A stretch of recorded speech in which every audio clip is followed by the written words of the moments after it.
Chapter 182. Too frightening.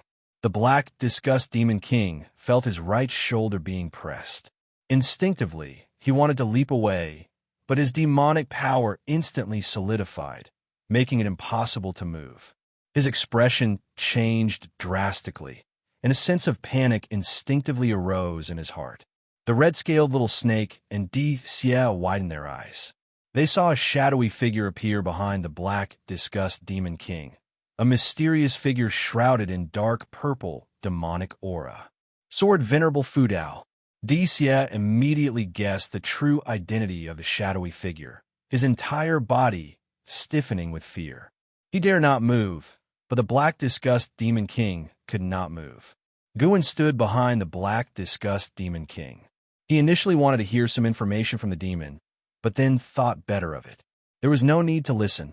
A soul search would suffice. Confirming that the Black Disgust Demon King had animosity towards humans was enough. The Black Disgust Demon King tried his hardest, but could not mobilize his demonic power or perform primordial spirit emergence. With his peripheral vision, he vaguely saw a figure, and his fear reached its peak. Having lived for over 10,000 years, he had never been so terrified. Even when he lost to the Demon Emperor in the past, he had not been this scared. This was a fear of the unknown. The opponent suppressed him with one hand, shattering his understanding. He struggled to open his mouth to speak, but suddenly a terrifying divine sense invaded his mind, causing his eyes to instantly lose their luster. The red-scaled little snake quickly jumped down from the branch, crawling on the ground and trembling, saying, "I mean no harm. Senior, please do not kill me." Xianxia remained silent, knowing that Sword Venerable Fudao would not kill him, but the sudden appearance still scared him. This reminded him of the scene when the Demon Master was killed. What kind of cultivation level did Sword Venerable Fudao have? Even though the Black Disgust Demon King was not one of the 72 great Demon Kings, his cultivation was not much weaker than the Demon Master's. His domain was an area that Xiaxia's father, the Emperor's father, could not conquer. Seeing that Sword Venerable Fudao did not respond, Xianxia and the red-scaled little snake could only wait. They dare not run. With the Black Disgust Demon King subdued, where could they run? As for attacking Sword Venerable Fudao, that would be seeking death. So this is Sword Venerable Fudao. The rumors are true. The red-scaled little snake thought in fear. It had heard that the Demon Master was killed by Sword Venerable Fudao with one axe. Although it seemed absurd and exaggerated, the fact that Sword Venerable Fudao could kill the Demon Master was enough to instill fear. When the Demon Emperor assigned it this task, it was nearly in despair. Along the way, it had managed to adjust its mindset. That night, it almost collapsed again. Too frightening. No, too terrifying for demons. This was scarier than meeting the Demon Ancestor. After all, the Demon Ancestor would not appear suddenly. The two demons waited for 2 ancient hours, with each second feeling like an eternity. At this moment, Guin's right hand ignited with cyan flames, quickly enveloping the Black Disgust Demon King. Under the watchful eyes of both demons, the Black Disgust Demon King was reduced to ashes in an instant, without even leaving behind his soul. You have successfully taken 7,090 years of lifespan from the Black Disgust Demon King. Nirvana Realm 3rd Layer. Not bad. It was worth coming out. From the Black Disgust Demon King's memories, he was a renowned genius among the Demon Clan. He once overshadowed the Demon Emperor. Unfortunately, the Demon Emperor later had a great opportunity and surpassed him. If he had not come to the Supreme Sect, he could have lived for another 70,000 years. Was it not good to stay alive? Why cause trouble? Guin thought silently, his gaze turning to the red-scaled little snake. The Black Disgust Demon King's demon core was now in Guin's hand. He deposited it into his storage bag for future needs. Unfortunately, the Black Disgust Demon King did not carry a storage bag or storage ring. This guy was too arrogant, having not used a magic artifact for many years. The red-scaled little snake hurriedly said, "Senior, are you Sword Venerable Fudao?" Although it had already guessed, it still had to ask because it concerned the task assigned by the Demon Emperor. Guin responded with a sound. The red-scaled little snake breathed a sigh of relief and continued. His Majesty the Demon Emperor asked me to come, hoping to join forces with you to resist the entity behind the Demon Master and the Demon Ancestor. After the great demon calamity ends, the demon clan wishes to coexist peacefully with the human race. After all, this continent is vast, and there is no need for one race to be exterminated. Who is behind the Demon Master? Guin asked. From the black disgust Demon King's memories, there was no mention of the Demon Master's benefactor or interaction with cultivators from the seven-star spirit realm. However, he was a confidant of the Demon Master, a chess piece cultivated by the Demon Master, deliberately kept out of the 72 great Demon Kings to counter the expanding power of the Demon Emperor. The red-scaled little snake replied. His Majesty said that entity calls itself the Heavenly Destiny Ancestor. Whether human or demon is unclear. Its cultivation level is tremendously powerful, capable of easily sealing His Majesty's demonic power. The Heavenly Destiny Ancestor is likely a legendary loose immortal, 2 grand realms higher than the Mahayana realm. Loose immortal. It was the first time Xia had heard of this realm. He stood on the side, very restrained. Guin asked, specifics on how to cooperate? He needed to see sincerity. The red-scaled little snake said, His Majesty is in the demon land, inconvenient for initiating war, but he will send demons to support the human race. These demons are secretly cultivated by him, and at the time, they can fight as demon companions of the Supreme Sect, led by Xia himself. His Majesty can externally declare Xia a traitor. How many demons, what realms? 3 Mahayana, 10 Mystic Heart, and 1,000 demon troops, with the lowest cultivation level at Void Crossing. This statement left Xia astonished, looking at the red-scaled little snake. He did not realize how many great demons his father secretly cultivated. It seemed his father had long planned. Xia's face showed a smile. It was the first time he acknowledged his father. Guin also felt the Demon Emperor's sincerity.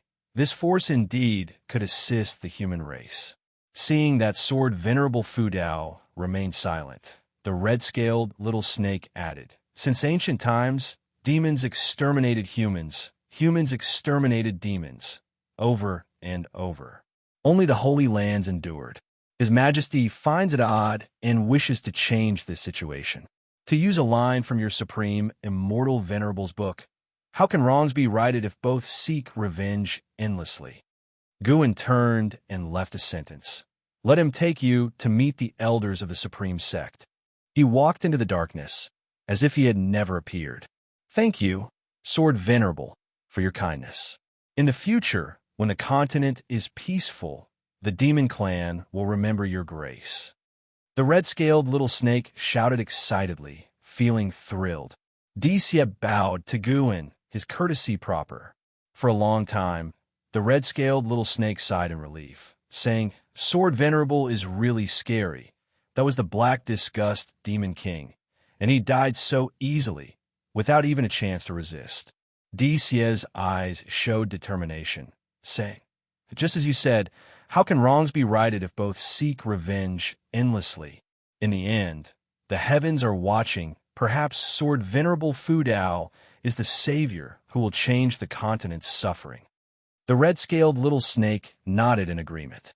The autumn scenery covered the mountains and rivers. Guin wandered in the third Medicine Valley, inspecting each garden area, with an Xian accompanying him. A month had passed since the night when the Black Disgust Demon King was killed. The Supreme Sect remained calm, but Guin noticed that on the edge of the Supreme Sect, a large number of disciples were building teleportation arrays, with Xia among them. It was evident that the Supreme Sect was willing to cooperate with the Demon Clan. At this critical moment, the human race was constantly retreating, and the situation grew increasingly dire. The Supreme Sect planned to take a risk, counting on Sword Venerable Fu Dao. After a while, Guin stopped, giving an Xian a few instructions, and then left alone. Watching Gu An's back, and Xian blinked. She felt that her master's presence had become even more outstanding, giving her an indescribable feeling. It was this presence that made her increasingly cling to Gu, and seeing him appear, she wanted to be close. Even if they did not speak, she did not feel bored. Guan used sword control to fly swiftly to the transmission array platform and headed to Mystic Valley. After arriving in Mystic Valley, he left quietly, not going to Tinya Valley, but to another territory of the Taizong dynasty. In a forest, trees were toppled, blood and flesh everywhere, all demon corpses, a ghastly sight. Zhang Buku, covered in blood, leaned against a mountain wall, panting heavily, his long hair matted with blood-forming strands. His chest was covered with gruesome wounds, his eyes full of exhaustion. He had fought another fierce battle. Since the great demon calamity erupted, he often encountered demons wanting to eat him. Even those evil spirits would attack him. Practically every 3 or 4 days, he had a fight. Constantly wounded, constantly healing, narrowly escaping death, he was too tired. Many times he wanted to give up, but whenever he thought of Martial Uncle Gus' encouragement, he found strength, gritting his teeth to persevere. I wonder if Martial Uncle Gu is doing well. Now that there are more powerful demons rampant in the world, I hope he does not encounter danger. Zhang Buku looked at his bloody hands, thinking silently. He had no family left in the world, not even friends. He could only think of Martial Uncle Gu to divert his attention and lessen his pain. He did not notice that above him, a figure was watching him. It was Gu and had hidden his presence, making it impossible for Zhang Buku to detect him with his level of Dao. Seeing Zhang Buku's injuries, Guan could not help but feel compassionate. Since their last parting, Guan occasionally used his divine sense to observe Zhang Buku. According to Gu An's observation, Zhang Buku was kinder than most people in the world. He never bullied anyone or any demon. When encountering the weak, he would step forward, but few people or demons would accept him. Even if saved by him, they would part ways after a few days. Zhang Buku had always been seeking companions to alleviate his loneliness. No matter how many times he was injured, he never harbored resentment. The most despondent time for him was when he met Guan previously and wanted to commit suicide. With such a temperament and such experiences, Guan ultimately could not bear it and decided to help him. He performed the divine power of heaven and earth 9 transformations, transforming into a sparrow, descending in front of Zhang Buku. He chirped a few times, catching Zhang Buku's attention. Zhang Buku looked at it, a strained smile appearing on his face, saying, "Little sparrow, are you concerned about me?" Guan hopped forward and then turned back, chirping again. Zhang Buku did not respond. So Guan hopped forward again and turned back once more. This time, Zhang Buku understood. He endured his pain and asked, "Do you want me to follow you?" The sparrow chirped again. Zhang Buku, seeing this, forced himself to stand up and limped after the sparrow.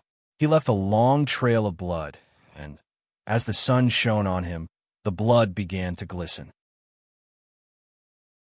Chapter 183 Master Zhang Buku followed the sparrow, passing through the forest. Although his injuries were severe, his physique was strong. He had suffered such injuries before and only needed a month to recover. However, he hadn't rested for long before he began his journey again. The exhaustion rushed over him like a tide, testing his willpower. After walking several miles, he could hardly hold on and wanted to lay down for sleep. The sparrow's chirping kept urging him forward, and he had no choice but to continue. Gradually, Zhang Buku's eyelids grew heavier, and his steps became more sluggish.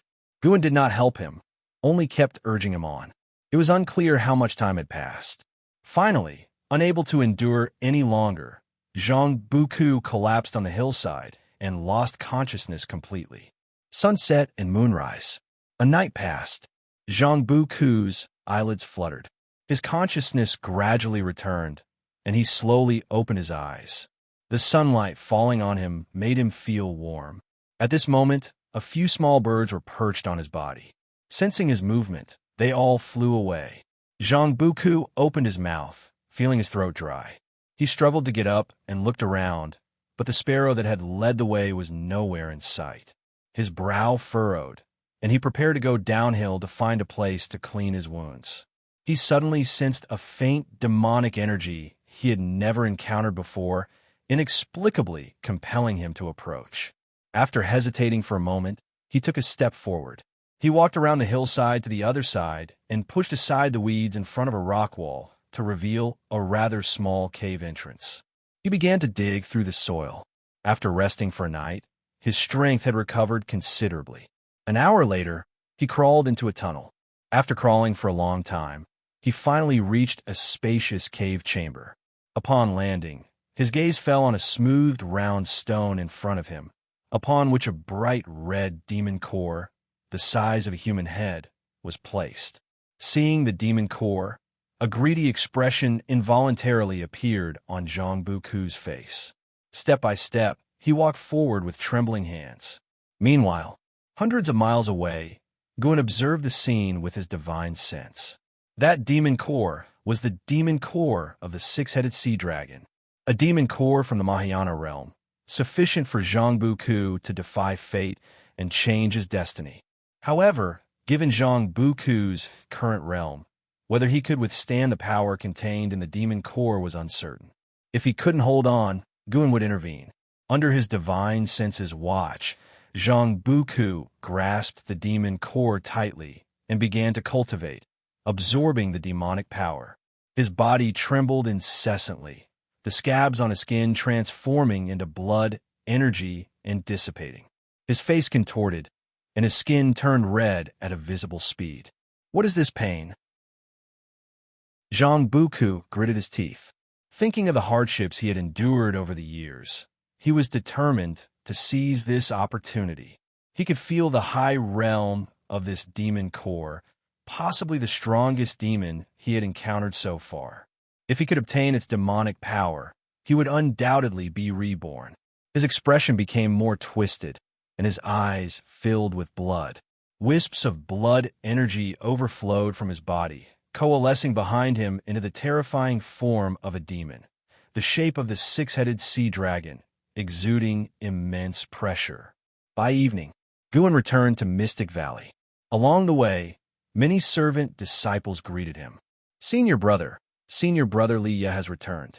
Lu Jujia said to Guan Gu and nodded at him, and then walked towards the pavilion.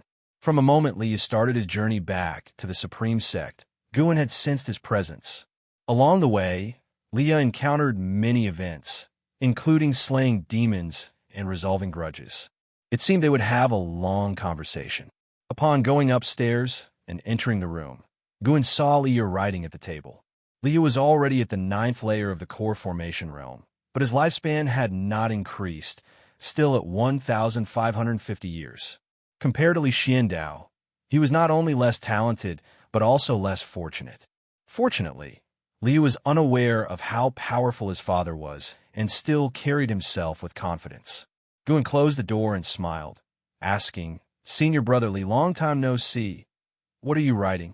Liu looked up at him and said, "I'm writing a body cultivation method that can extend your lifespan for you." Guan was intrigued and walked over to see the cultivation technique Liu was writing. "How have you been these years?" Liu asked while writing. "Quite well, peaceful and at ease," Guan replied, and then asked in return. Liu began to recount his experiences cultivating at 3 Pure Ones Mountain. After arriving at 3 Pure Ones Mountain, he discovered many members of the Li family living there. With the help of his family elders, he lived well and learned many spells, especially his Taoist heart, which had become more solid than before. Now, when he performed swordsmanship, it carried Taoist intent, which, according to the accomplished cultivators at 3 Pure Ones Mountain, was very rare. Even a genius like Sage Xianxia hadn't mastered it. Guan could sense the Taoist intent within him, a power similar to sword intent, but more advanced. With Taoist intent, Li Ya's perception of spiritual energy in nature became keener, and he might even be able to capture the rules of heaven and earth. It seemed he had indeed gained a lot. After talking about 3 Pure Ones Mountain, he spoke of the events he encountered on his return journey.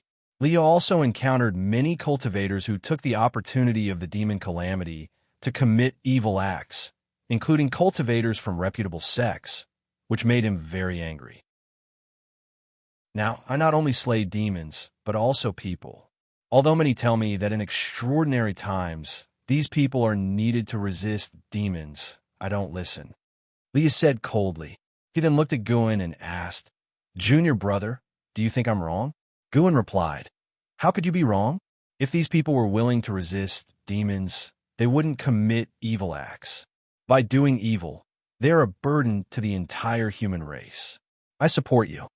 Li's face immediately broke into a smile, knowing his junior brother understood him. He continued to speak about his journey, and Guan listened attentively. Over the decades, Guan had made many friends, disciples, and even had romantic interests, but Li still held a high position in his heart.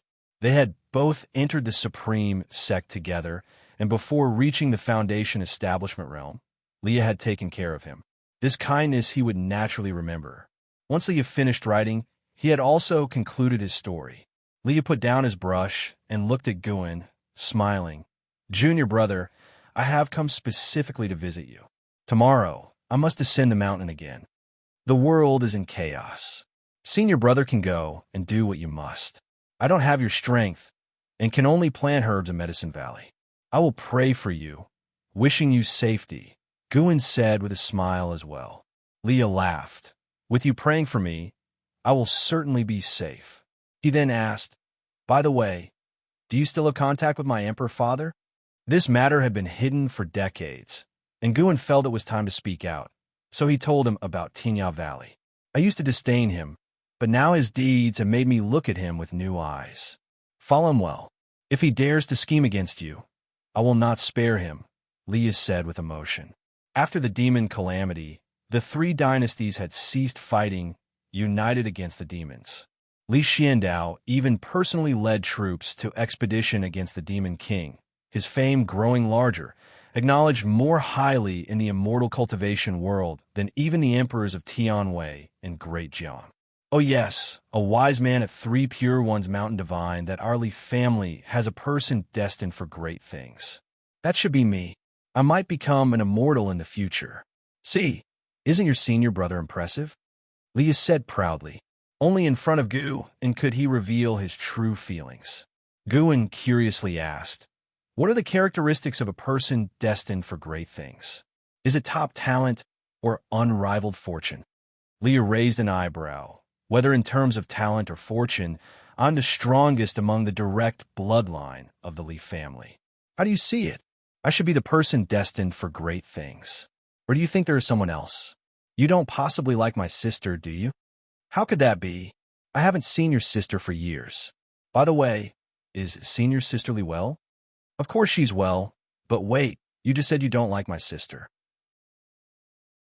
Li Ya's eyes widened, and he began to bicker with Guan's senior sister, Li Xuanyu.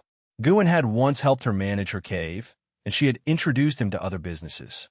They had a good relationship, but in recent years, Li Xuanyu had been in seclusion in the inner sect, and the two had only met a few times, exchanging brief greetings before parting. Thus, it continued until the next morning when Leah finally departed. Guan stood at the windowsill, watching him leave. A person destined for great things. "Senior brother, in any way I see it, your father seems more like the person destined for great things." In the cave, Zhang Buku sat on the ground, shirtless, in meditation. The blood spots on his body had disappeared, and his skin had become even fairer. There were 3 black scales on each side of his neck, and eerie phantasms emerged around him, like the lingering souls of demons. He slowly opened his eyes and stood up, his joints cracking like thunder. Feeling his newfound strength, a look of excitement appeared on his face. Not only had his cultivation level advanced greatly, but his chi blood had also undergone a complete transformation. The feeling was truly wonderful. He began to stretch his bones. After a while, he seemed to notice something and walked to the rock wall, examining it closely. "Heaven-cutting divine axe," Zhang Buku muttered. Having been on the run for years, he He was unaware of major events in the immortal cultivation world and had not heard of the heaven-cutting axe, but he could tell that a mighty technique was inscribed on the rock wall. After finishing reading, he discovered it only contained the general outline of the heaven-cutting divine axe and not the specific mental method, which disappointed him.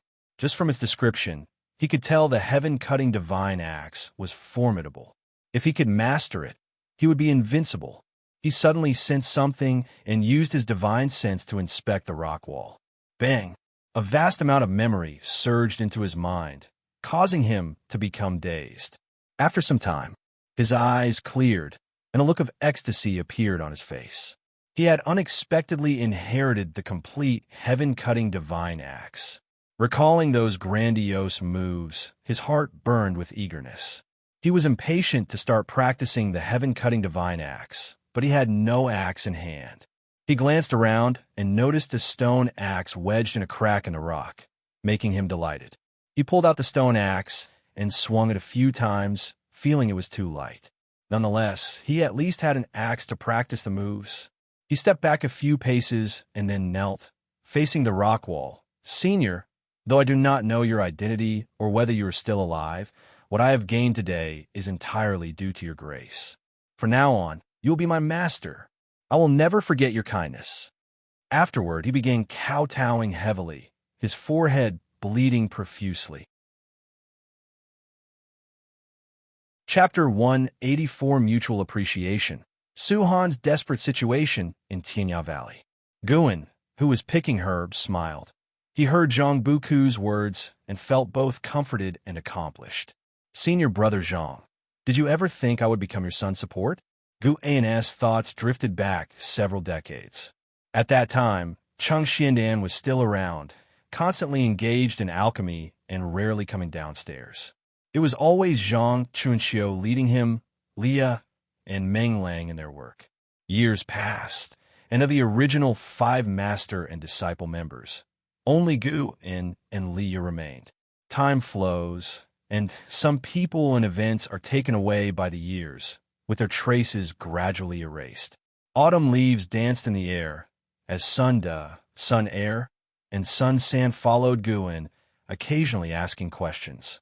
Normally, neither Luo Hun, LV Xian, nor Jirolai paid much attention to them.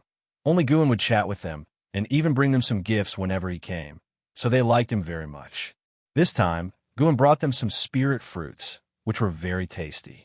Although the 3 monkey demons were demon slaves, Guan did not look down on them. Just like when facing Tian Yaoer, he was used to treating all living beings with an equal attitude. Moreover, in his view, even ordinary monkey demons had their own personalities and interesting aspects. Perhaps one day, these 3 monkey demons could also have their own opportunities. Guan told them about the current calamity of demons, depicting the evil deeds of demons and humans, guiding them towards virtue. Hearing how dangerous the outside world was, the 3 monkey demons gave up the idea of leaving the valley, trusting that Guan would not frighten them with lies. What he said must be true. LV Xian suddenly came to Guan's side and asked, "Valley Master, do you think humans and demons can live in harmony?" Guan squatted down and replied, "Why not? Before the great demon calamity, there was constant strife within the human race. There will always be survival struggles among individuals, but on a collective level, it is definitely decided by a minority in power." LV Xian was immediately interested and asked, "Do you mean that the calamity between humans and demons is not destined by heaven?" The 3 monkey demons also looked at him. Guan asked, "If in a mountain forest there were no cultivators, no demons, only a group of ordinary living beings, would there be a calamity sweeping the entire forest?" "No, there would be conflicts, but they wouldn't shake the environment." LV Xian agreed and followed up. "You mean that as long as the leaders of both races negotiate peace, there can be tranquility? Even if there is peace, the struggle for survival among living beings will not cease, but it would not be as terrifying." However, these ideas are meaningless. We cannot change the world's trend, so it's useless to think too much. Better to cherish the days we have now. Guan stood up and said this. Then he looked at LV Xian and asked, "Do you have something to do?" LV Xian pretended to cough and said, "I've been having some difficulties with the mystic tortoise-urging wave palm lately and would like your guidance. My hand techniques were all taught by you. How can I guide you?" Guan replied, a glint of coldness flashing in his eyes as he looked at LV Xian. LV Xian quickly said, "It's precisely because I taught you that I want to hear your thoughts.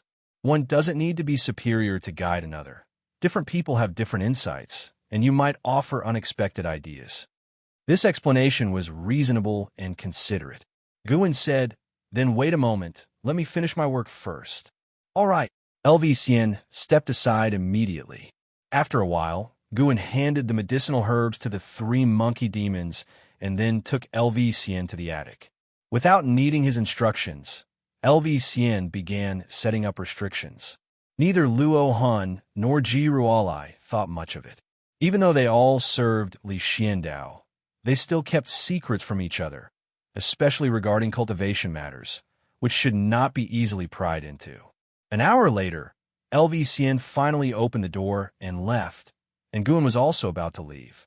Staring at Gu An's retreating figure flying by sword, LV Xian felt filled with admiration. This person was truly incredible. Despite having a cultivation level in the divinity transformation realm and extraordinary comprehension, he concealed his abilities to appear as an ordinary valley master. He had investigated Gu An's background and found no deep-seated enemies. He even had the Ji family as his support. This indicated that Gu had unimaginable patience and goals. LV Xian's admiration for Guan grew, wishing to become someone like him. What a moment of glory! Becoming immortal is the true goal. LV Xian also thought of Li Xiandao. He was the only one who knew Li Zuando's true cultivation level. No wonder Li Xiandao admired Guan so much. It was mutual appreciation among those with grand ambitions. It amused LV Xian that neither knew the other's true cultivation level. He started to look forward to the day when both would discover each other's true strength. Autumn passed, and winter arrived. A major event shook the world of immortal cultivation. The Supreme Sect actually sent a demon army to support the Northern Territory, including a Mahayana realm demon king, causing an uproar.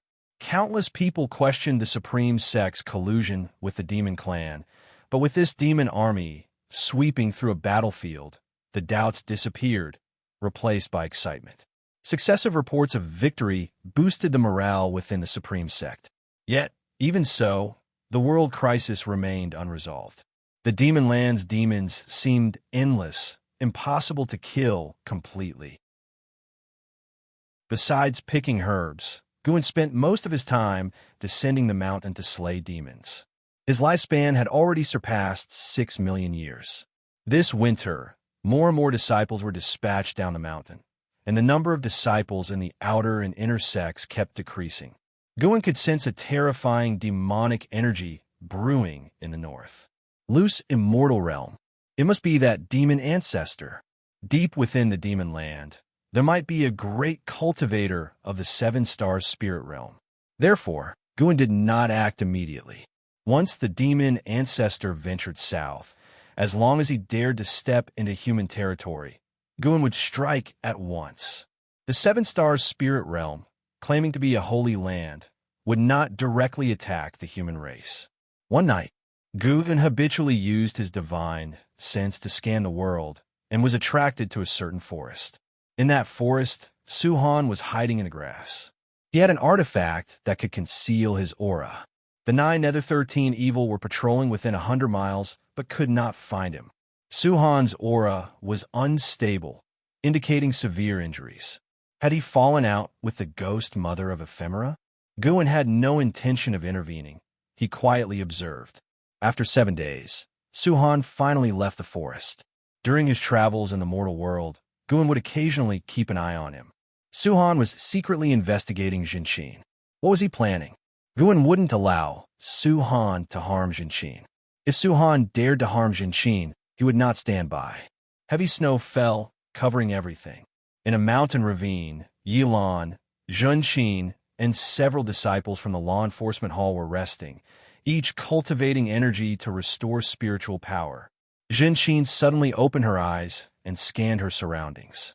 She hesitated for a moment, then stood up and walked to Yilan, whispering, "Martial Ant, there's an issue with my cultivation. I need to undress, so I wish to be alone in the forest for a while." Yilan opened her eyes and looked at her, concerned. "Do you need my help?" "No, my cultivation technique is special." Xianxia smiled. Seeing her smile without any signs of trouble, Yilan nodded in agreement. Xianxia then left the camp. She continued walking through the forest, traveling several miles before stopping and looking ahead. Under a tree, a figure stood with its back to her. "Senior brother Suhan, is that you?" Xianxia asked cautiously.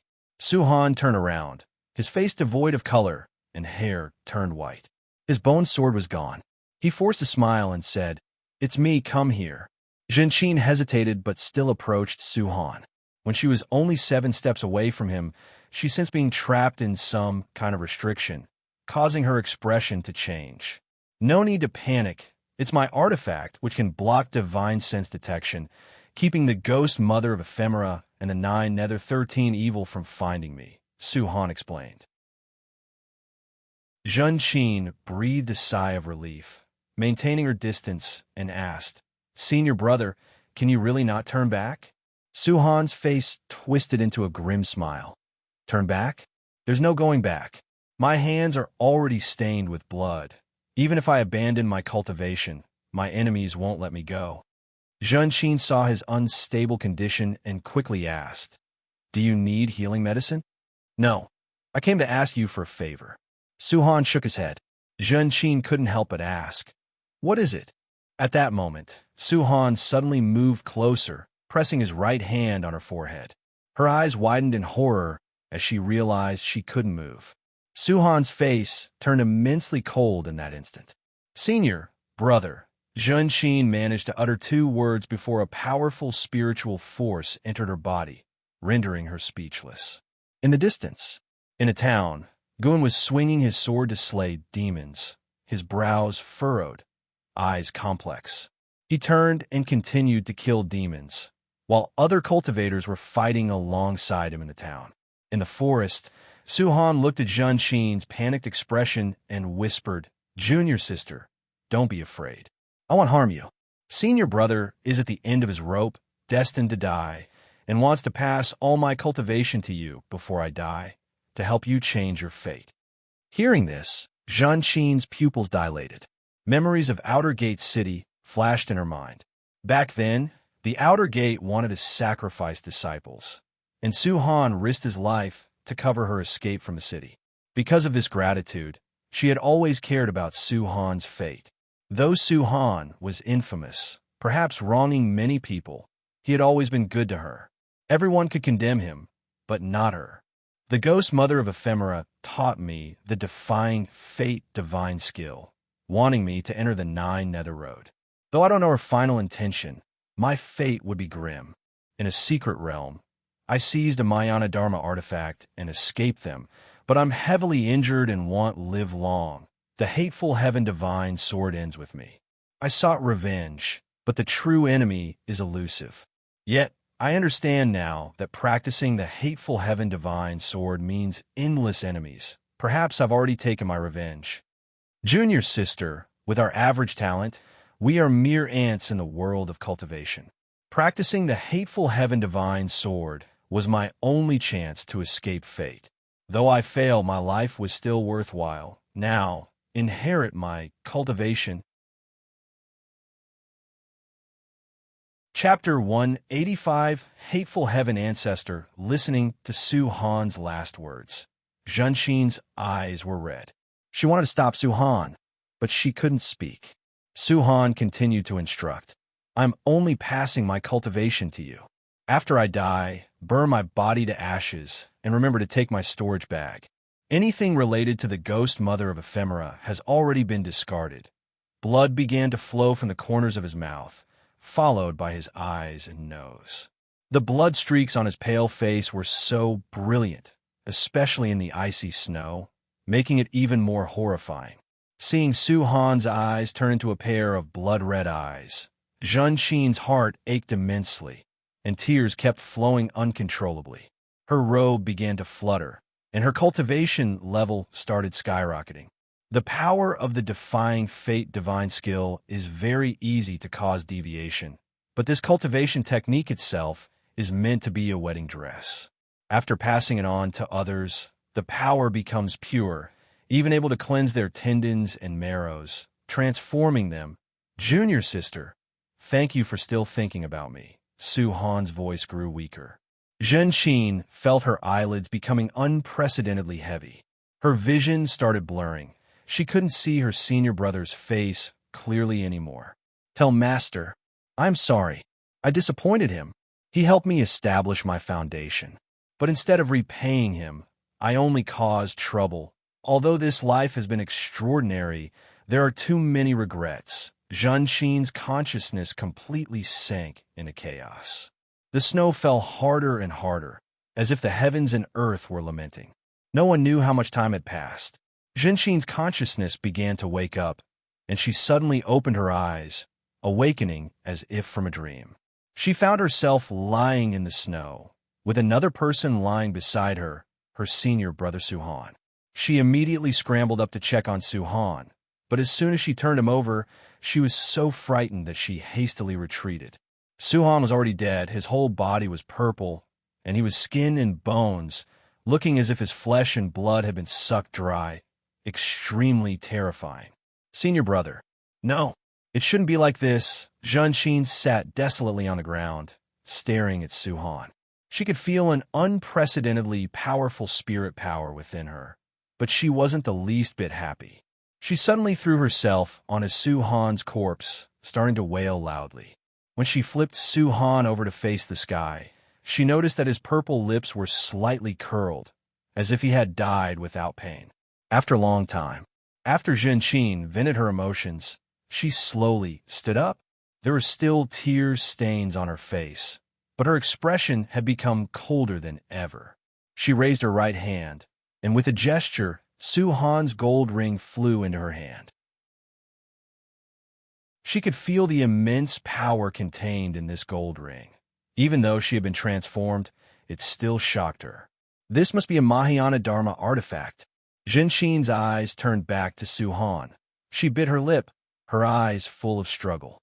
Her trembling right hand lifted, a spirit power fire igniting on it. Are you really willing to burn the senior brother who passed on his cultivation to you? A voice came from the side, startling Xianxia. She turned to see a small figure in white sitting on the trunk of a tree behind her, wearing a mask. She was stunned for a moment, then couldn't help but cry out in joy, "Mountain God!" She immediately knelt down, continuously kowtowing to the mountain god. Guan looked down at her with a deliberately frivolous tone, laughing. "What are you doing?" Xianxia looked up and hurriedly said, "Please save my senior brother, mountain god. He killed so many people. Why should I save him?" Upon hearing this, Xianxia panicked and said, "How many people did he kill?" Looking at the world, which great cultivators' hands aren't stained with blood. The immortal cultivation world is inherently competitive. My senior brother didn't want to kill, but many people wouldn't tolerate him and forced him onto this path. He cultivated the hateful heaven divine sword. It's said that the greater the hatred of the sword practitioner, the stronger the sword intent. But my senior brother is not invincible in the world with the hateful heaven divine sword, which shows that his hatred is not that great. He also cultivated the defying fate divine skill of the ephemeris sect. This skill can seize others' cultivation. If my senior brother had no bottom line, his cultivation level would be even higher. As she spoke, she became more and more agitated, releasing all her grievances. She felt aggrieved for Su Han. Su Han grew up without a mother. His father passed away early. He carried a blood feud and entered the supreme sect. The hateful heaven divine sword he cultivated was passed down by his father. What wrong did he do? Others hunted him down. Shouldn't he fight back? Su Han never killed ordinary people. Even to become stronger, he only killed cultivators. the righteous path of the world. Xianxia did not believe those great cultivators never killed innocent cultivators. Guan looked down at her and said, "The world has countless paths to cultivation. He must be responsible for his choices. Do you know what the fairest thing the heavens provide to all beings is? It is death. Since people have died because of him, he will naturally die as well." Xianxia wanted to refute, but feared offending the mountain god. Guan continued, "You think he had no other path, and he thought so too. But if you think carefully, was that really the case? I don't think so. You both came from the same sect. Why are you living well?" After hearing this, Xianxia gradually calmed down. If you truly believe your senior brother was without fault, then you will walk the same path. This is not what he wished to see. Guan's tone became ethereal. The dead cannot be brought back to life. I'm just a mountain god. I don't have such power. But I can take away your senior brother's body and leave you with a sliver of hope. How about it?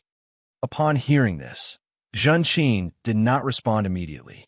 She hesitated for a long time, then said through gritted teeth, "Then please, mountain god, take him away. One day I will find you. I will seek the method of resurrection." Guan did not oppose her. If Xianxia had one more goal, her future cultivation would be more diligent.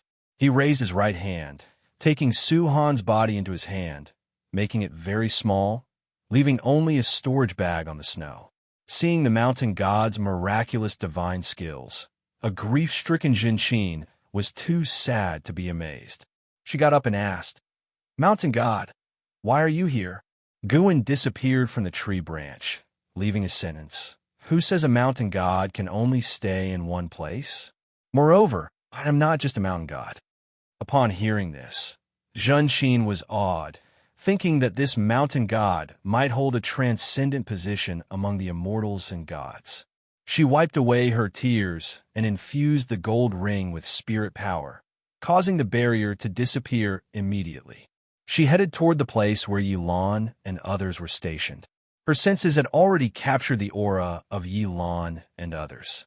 They spread out, moving quickly, clearly searching for her. Inside the mystic heaven cave mansion, Guan placed Su Han's body on a stone table, looking at his apprentice's face, feeling a bit dazed. He thought of when they were in the mountains of Mystic Valley years ago. He guided Su Han in swordsmanship, and Su Han generously gave him the hateful heaven divine sword technique passed down from his family. He recalled how, when demon cultivators attacked Mystic Valley, Su Han stood in front of him without hesitation to protect him. He felt he had not owed Su Han anything, but in reality, Su Han had not wronged him either. Su Han had simply chosen a different path. Guan used his mana to start freezing Su Han's body, preventing it from decaying. The soul remained temporarily within the body. He had no way to resurrect the dead. This was the best he could do. During the freezing process, Guan detected something, raising an eyebrow. Su Han only transferred his power to Xianxia, but the hateful heaven sword intent remained in his body. Guan sensed that this sword intent contained many causal connections, one of which was very complex, reaching the loose immortal realm. How could Su Han have come into contact with a loose immortal? Could it be the creator of the hateful heaven divine sword? Guan raised his other hand, taking Su Han's sword intent into his palm, forming a cluster of blood energy swirling in his hand. After Su Han was fully frozen, Guan walked aside and began to study this sword intent. As early as the Nirvana realm, Guan could detect causal connections and observe the past decade of beings of lower realms. Now, his perception of causality was even stronger. In his eyes, causal auras constantly formed lines. The one belonging to the loose immortal extended from the mystic heaven cave mansion to the ends of the heavens and the earth. Guan turned, using his divine sense to trace the line. They spanned countless mountains. His divine sense traversed oceans, finally landing on a vast island. On this island lived millions of people. A third of them were cultivators, and their cultivation levels were very high, with 7 at the Mahayana realm, 1 at the Nirvana realm, and 1 at the loose immortal realm.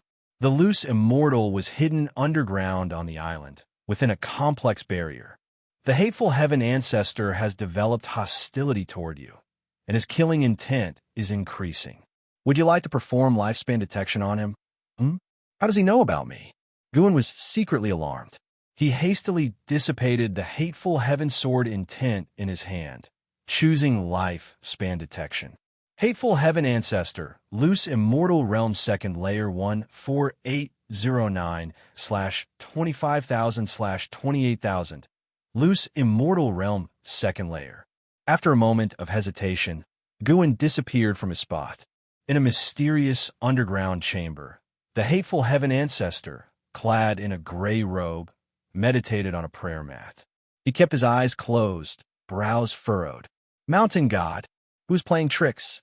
I didn't expect such a figure to be hidden on that continent. The hateful heaven ancestor muttered to himself, opening his blood-red eyes. He could spy on all sword practitioners through the hateful heaven divine sword intent. Suhan was too far from him, causing a delay in his spying process. The thought of the mountain god taking Suhan caused him unease. Moreover, it seemed the mountain god was deducing his causality. Has he transformed into a mountain god to evade the Seven Stars spirit realm? Or is he from the Seven Stars spirit realm himself? The hateful heaven ancestor pondered with a frown. Suhan's death made him furious. Fewer and fewer people were cultivating the hateful heaven divine sword. The immortal cultivation world was well aware of its price, severely impacting his plans. For this reason, he had turned his eye to the continent. Unfortunately, in less than 1,000 years, the reputation of the hateful heaven divine sword on that continent also turned foul. Having finally found someone to inherit the hateful heaven divine sword, he naturally cared.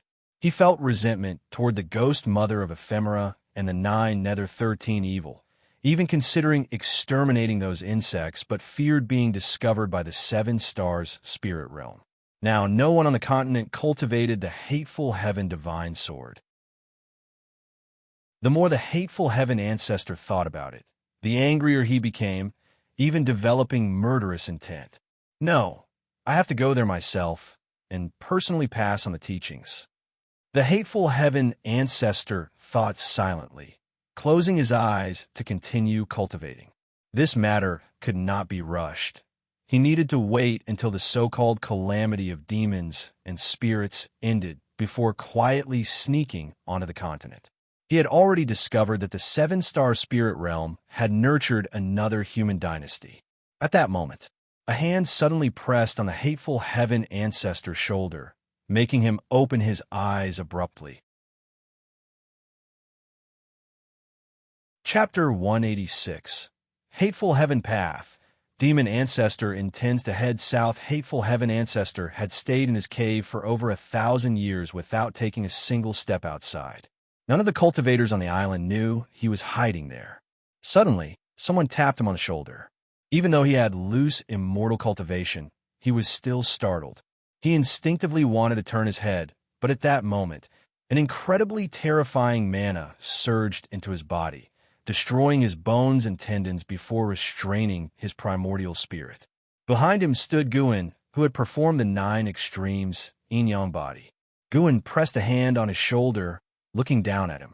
Although there was only one major realm difference between loose immortal and wandering immortal, the gap was vast. Moreover, Guin had 9th layer wandering immortal cultivation, while hateful heaven ancestor only had 2nd layer loose immortal cultivation. Puff! Hateful heaven ancestor spat a mouthful of blood, and his eyes immediately lost their spirit. Guin began to perform soul-capturing skill to search his memories. The memories of hateful heaven ancestor were too vast, so Guin only searched for memories related to the hateful heaven divine sword. A long time passed. Guin withdrew his divine sense, and then began to use the 3 pure ones true fire to finish off hateful heaven ancestor. You have successfully taken 1,280 years of life from hateful heaven ancestor, 2nd layer loose immortal realm.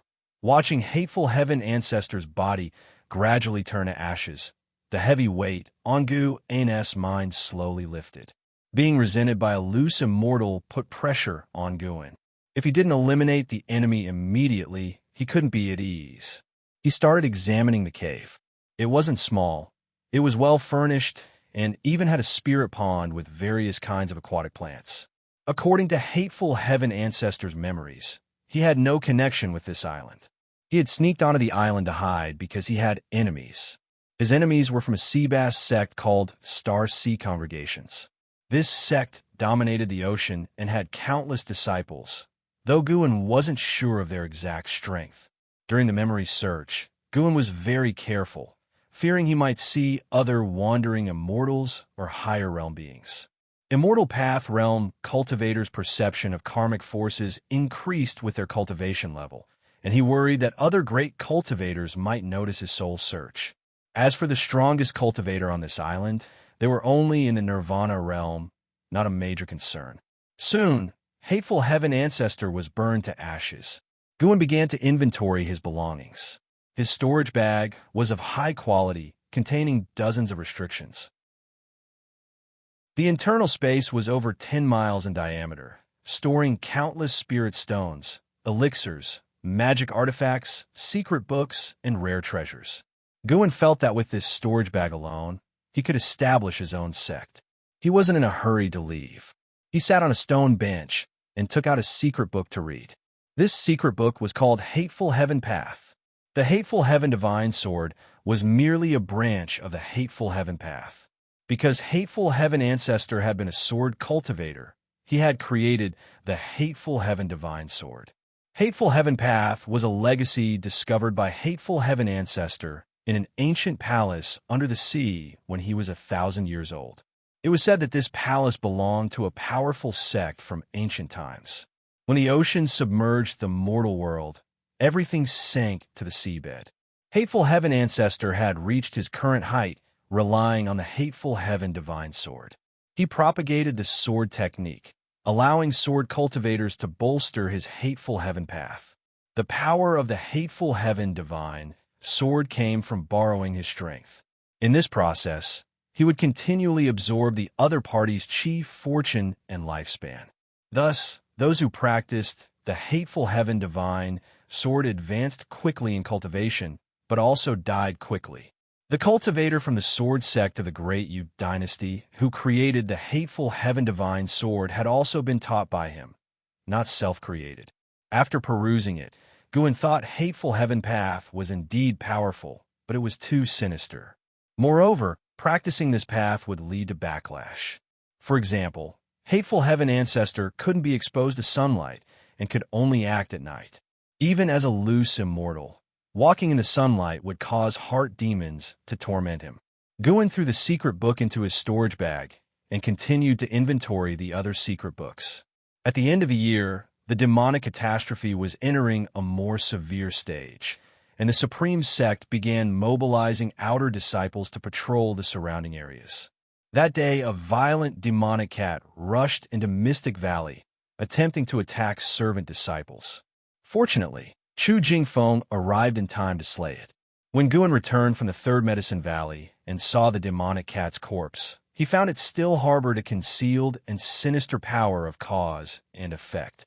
This power of cause and effect was quite similar to the Hateful Heaven Path, possibly explaining the demon clan's transformation into demons. The disciples gathered around him, talking all at once, worried that Mystic Valley would face an attack during the demonic catastrophe. Guin stood up and comforted them. Don't be afraid. With the protection of a supreme sect, nothing will happen. The disciples didn't believe him. If there was a demonic cat today, what would appear tomorrow? Chu Jingfeng had no cultivation, relying solely on his swordsmanship to slay demons. If Guin wasn't present, even a second-layer demon beast could devour them all. Hearing the disciples' concerns, Guin thought they were reasonable and decided to go to the outer gate city to issue a bounty, inviting Foundation Establishment Realm disciples to protect the Medicine Valley, which made the disciples very happy. Watching them discuss excitedly, Guin thought of the scene when Chang Xiandan invited Chu Jingfeng. He turned to the north. He could feel the demon ancestor's aura had stabilized and was no longer rising. indicating the demon ancestor had fully revived and could head south at any time. Besides the demon ancestor, he also felt another aura. This aura didn't seem to emanate from an individual, but from an entire land, vast and eerie. It should be the evil demon from Black Disgust Demon King's memory. The legend of the evil demon had been around for a long time. Black Disgust Demon King had only heard of it, but never seen it. According to legend, obtaining the true blood of the evil demon allowed demons to revert to their ancestral forms. The six-headed sea dragon had once obtained a drop of true blood from the evil demon. Guan suspected the evil demon was also raised by the seven-star spirit realm. He stood there for a while, then headed toward the pavilion.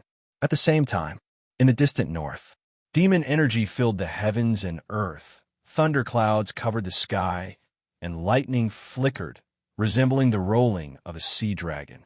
The land was uneven, and trees were sparse. Bones, more numerous than trees, stretched as far as the eye could see, resembling a hellish landscape. The further north one went, the more bones there were, with even mountain-sized skeletons appearing, likely the remains of ancient species. As the bones grew denser, an enormous altar emerged.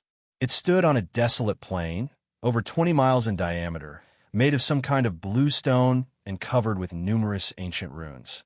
Bone piles surrounded the altar, forming a white ring around it from above. 8 black lines, resembling chains, intertwined at the altar's center, where a figure sat. It was the demon ancestor. The demon ancestor wasn't as colossal as the six-headed sea dragon, appearing more like a human cultivator. He wore tattered robes, with long white hair hanging loosely, and his black fingernails were sharp as blades. On closer inspection, he had 2 additional eyes on his forehead, all 4 eyes pitch black with dark red pupils. He was playing with a stone sword. The blade wasn't long and was as wide as his arm, appearing ordinary. "I'm hungry." The demon ancestor suddenly spoke, his voice booming like thunder, accompanied by the roar of tigers and dragons. A figure flew in from the horizon, a bird demon with black wings. He hovered at the altar's edge, looking nervous as he said, "Demon ancestor, all the demons within 1,000,000 miles have been eaten by you. His Majesty has also gone south to join the battle. There's no food left for you." His gaze towards the demon ancestor was filled with fear, and he tried hard to keep his voice from trembling. The demon ancestor glanced at him, his eyes cold, causing him to immediately bow his head. "Who says it's all been eaten?" The demon ancestor's voice echoed, its tone lazy. Upon hearing this, the bird demon's face changed color drastically, and he turned to flee, disappearing in an instant into the horizon. The demon ancestor's eyes narrowed, and the space in front of him rippled. That bird demon suddenly appeared before him, and he grabbed its head, smashing it violently onto the altar. Blood splattered, and the demon ancestor showed a ferocious, cruel smile. He opened his mouth and bit down directly. "Ah!" The bird demon let out a miserable scream. The demon ancestor didn't choose to kill it, but to eat it alive. A long time passed. The demon ancestor sat in a blood-soaked area, surrounded by black feathers. He licked the blood on his fingers, his gaze looking towards the horizon. It's time to prepare to head south. The New Year's Spring Festival arrived, but it was very quiet, not as lively as in past years, and the banquets quickly dispersed. In the dead of night, on Heavenly Phoenix Mountain, in Ninshu Cave, Guan was spending the festival with Tian Yaoer. While roasting lamb, Tian Yaoer repeatedly showed off the limitless freedom step, moving back and forth, and occasionally using her innate divine skill to transform into various female demons. Guan couldn't help but laugh and ask, "Why do you keep transforming into female demons?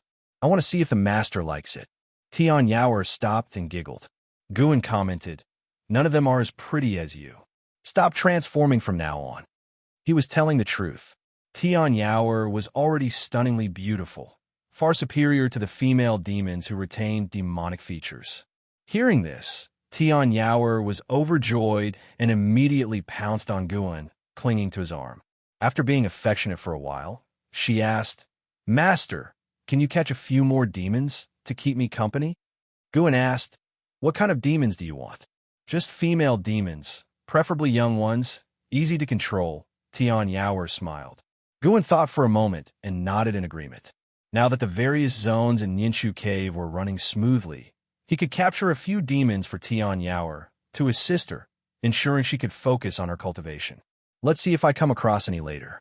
I don't like randomly catching demons, Guan said, focusing on the roasted lamb leg in his hand. Tian Yaoer nodded and smiled. Master is kind-hearted and only saves demons. Being chosen by you is their blessing. What do you mean, kind-hearted? Don't use words incorrectly. Anyway, Master is very nice. You're the best person I've ever met. How many people have you met in your life? Oh, it doesn't matter. You're the best. Meeting you is the greatest blessing of my life. As she spoke, Tian Yaoer's gaze fell on the mask on Gu An's face. She really wanted to remove Gu An's mask, but was afraid of angering him.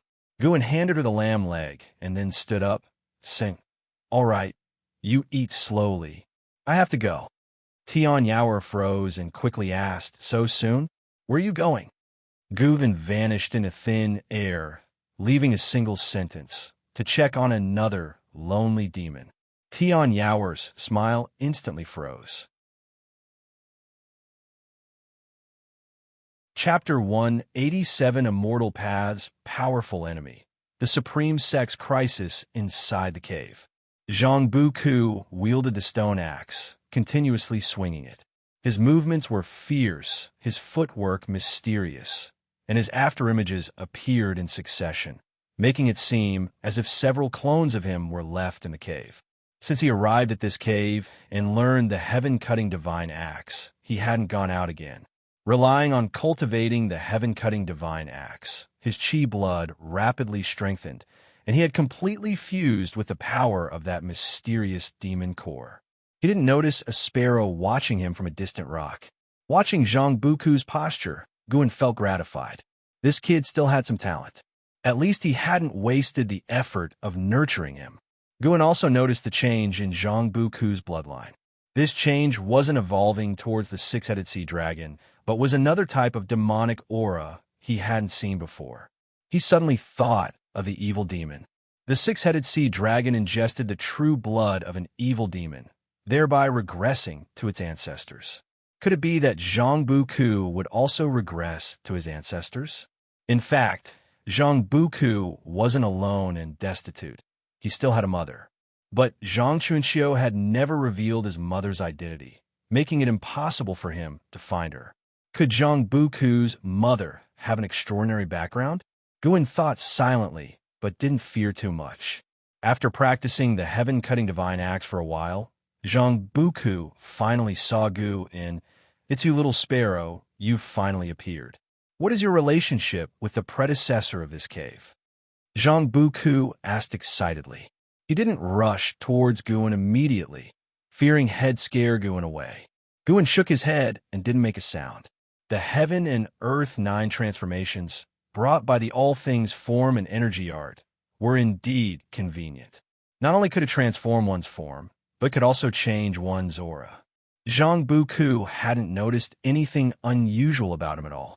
Seeing the sparrow transformed by Gu and not speaking, Zhang Buku wasn't disappointed either and began to excitedly talk about his own unique opportunity. If it weren't for the sparrow before him, he wouldn't have had this encounter. He might even have been eaten by demons. Even if the sparrow had no spiritual wisdom and was unrelated to this cave, he still felt grateful. Guan listened patiently. The current Zhang Buku was filled with unprecedented fighting spirit, and his entire essence, energy, and spirit had transformed. In Zhang Buku, he saw the shadow of an Hao. That was the aura belonging to a genius. Guan suddenly remembered that when they were young, and Hao and Zhang Buku had fought, and that was Hao's first failure since he began immortal cultivation. He wondered if Hao still harbored resentment. After Zhang Buku finished speaking, Guan opened his mouth and spat out the demon core of the Black Disgust Demon King. Seeing the sparrow spit out a demon core nearly 10 times its size, Zhang Buku's mouth opened wide. Subsequently, Guan flapped his wings and quickly disappeared into the cave passage. Zhang Buku stared at the demon core on the ground in silence for a long time. The new year had just passed, but the land of the three dynasties had not yet welcomed the revival and was still shrouded in demonic mist and demonic qi. In the northern region of the great Jiang dynasty, in a valley, cultivators continuously flew in and out, very busy. Xianxia sat under a tree, his upper body bare and wrapped in white cloth, holding a white bone and examining it carefully. Jihan approached Xianxia and spoke. The Daotian sect has deduced that the demon ancestor is about to descend south. Are you confident? Xianxia replied casually. Of course, I have confidence. Even if I can't win, there's still Sword Venerable Fudao. What if the demon ancestor is stronger than Sword Venerable Fudao? Jihan asked worriedly. Then we all die together. Don't really think it's a battle for the survival of the human race. Rest assured, if we die, there are larger human forces overseas. Xianxia said casually, raising the bone in his hand and squinting his eyes as if examining its surface patterns. Hearing this, Jihan couldn't help but roll his eyes. He couldn't help but ask, "You've been looking at that bone for days. What's so special about it?" Xianxia answered nonchalantly, "My spells are so powerful that this demon king was reduced to ashes, leaving only this bone. It surely has something extraordinary about it. Perhaps there's a secret hidden behind the demon calamity." Jihan was about to say more when a strong wind blew from the north end of the valley, giving everyone a sudden shiver. Xianxia couldn't help but put down the bone and turn his head, frowning. Such powerful demonic energy. How could it be? Jihan's face changed drastically, mumbling to himself. Even for a cultivator of the unification realm like him, this was terrifying, not to mention the other cultivators in the valley. Such terrifying demonic energy, it feels like the sky is about to collapse. Is it the Demon Emperor? No, I felt the aura of the Demon Emperor before. This demonic energy far surpasses that of the Demon Emperor. It must be the legendary demon ancestor. This demonic energy is too terrifying. The legends are true, the ancestor of 10,000 demons. What should we do? We aren't going to fight, are we? Facing such demonic energy, I can't see any hope of winning. The cultivators in the valley had fought demons for years and had even experienced battles with Mahayana realm participants. Their Taoist hearts had long transformed. But even so, facing the distant demonic energy, they were terrified, without any will to fight. Xianxia vanished into thin air. Jihan immediately turned and urged the disciples of the Supreme Sect to prepare for battle. Far away, Guan stood up at the third medicine valley of the Supreme Sect. He didn't look north, but looked up at the sky. The sky was blue, but the white clouds were dissipating. "Master, what's wrong?" An Xian, who was counting seeds nearby, turned and asked. Xiaochuan and several disciples all looked at Gu and said, "The clouds in the sky are dispersing." Hearing this, the others all looked up. Soon, they also began to feel suspicious. After the clouds dispersed, they didn't disappear but kept surging like pieces of torn cloth being pieced together.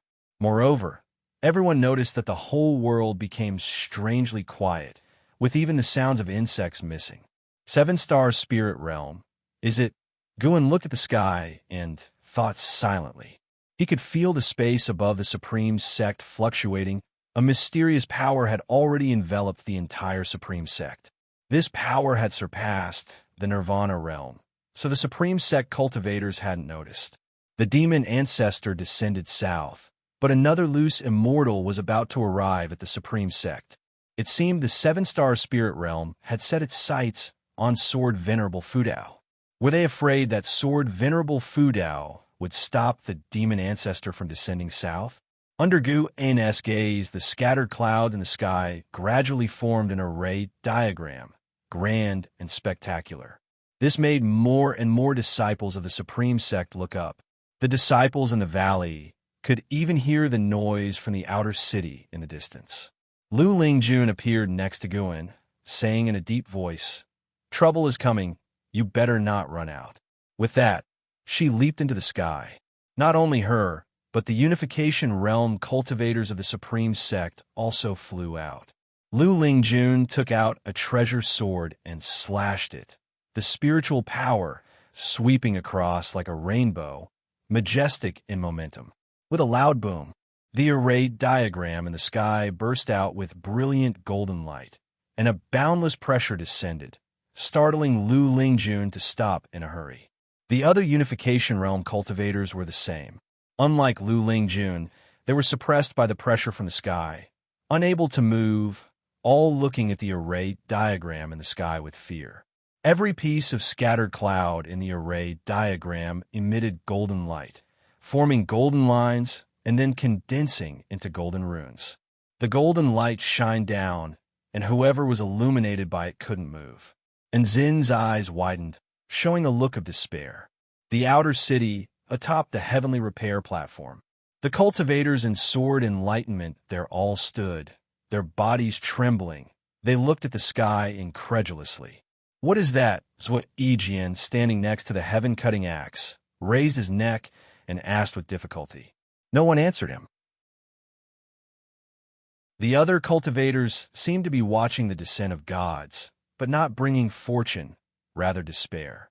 Under the gazes of countless people, a gigantic, illusory face manifested within the vast golden array diagram. Only the outlines of the facial features were visible, its true visage unclear, and its gender indistinguishable. It seemed like the will of the heavenly Tao overlooking the myriad beings, imposing great oppression on the Supreme Sect disciples. More and more people's legs shook, kneeling on the ground.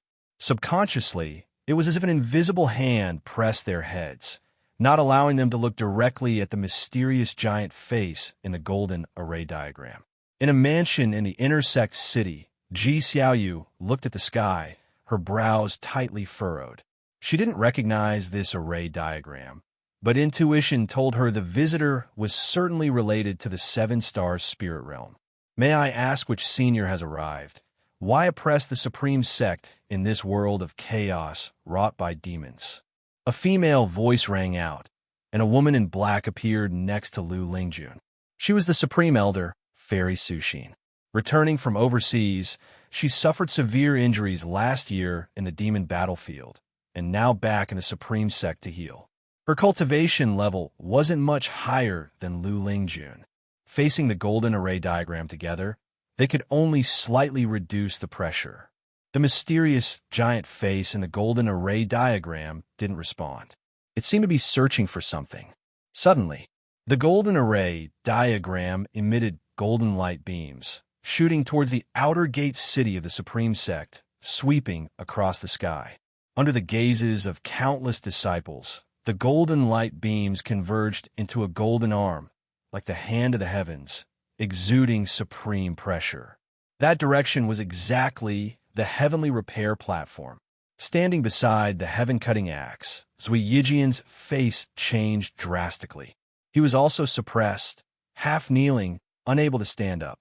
From his perspective, the golden hand in the sky shrouded the heavens and covered the sun, making everyone in the city feel despair.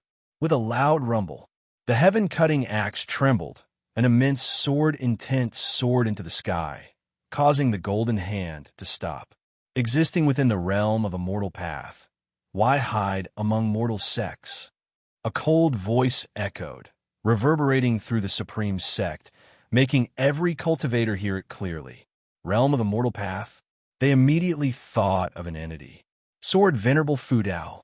Only Sword Venerable Fudao could belong to the realm of a mortal path. Guan and an Xian, like the others, were pressed to the ground. Unlike others who were kneeling, he was squatting with his hands supporting him, arms trembling, head down, making it hard to see his expression. Since you want answer, watch this sect turn to dust. The cold voice spoke again, like a heavenly god issuing judgment upon all beings.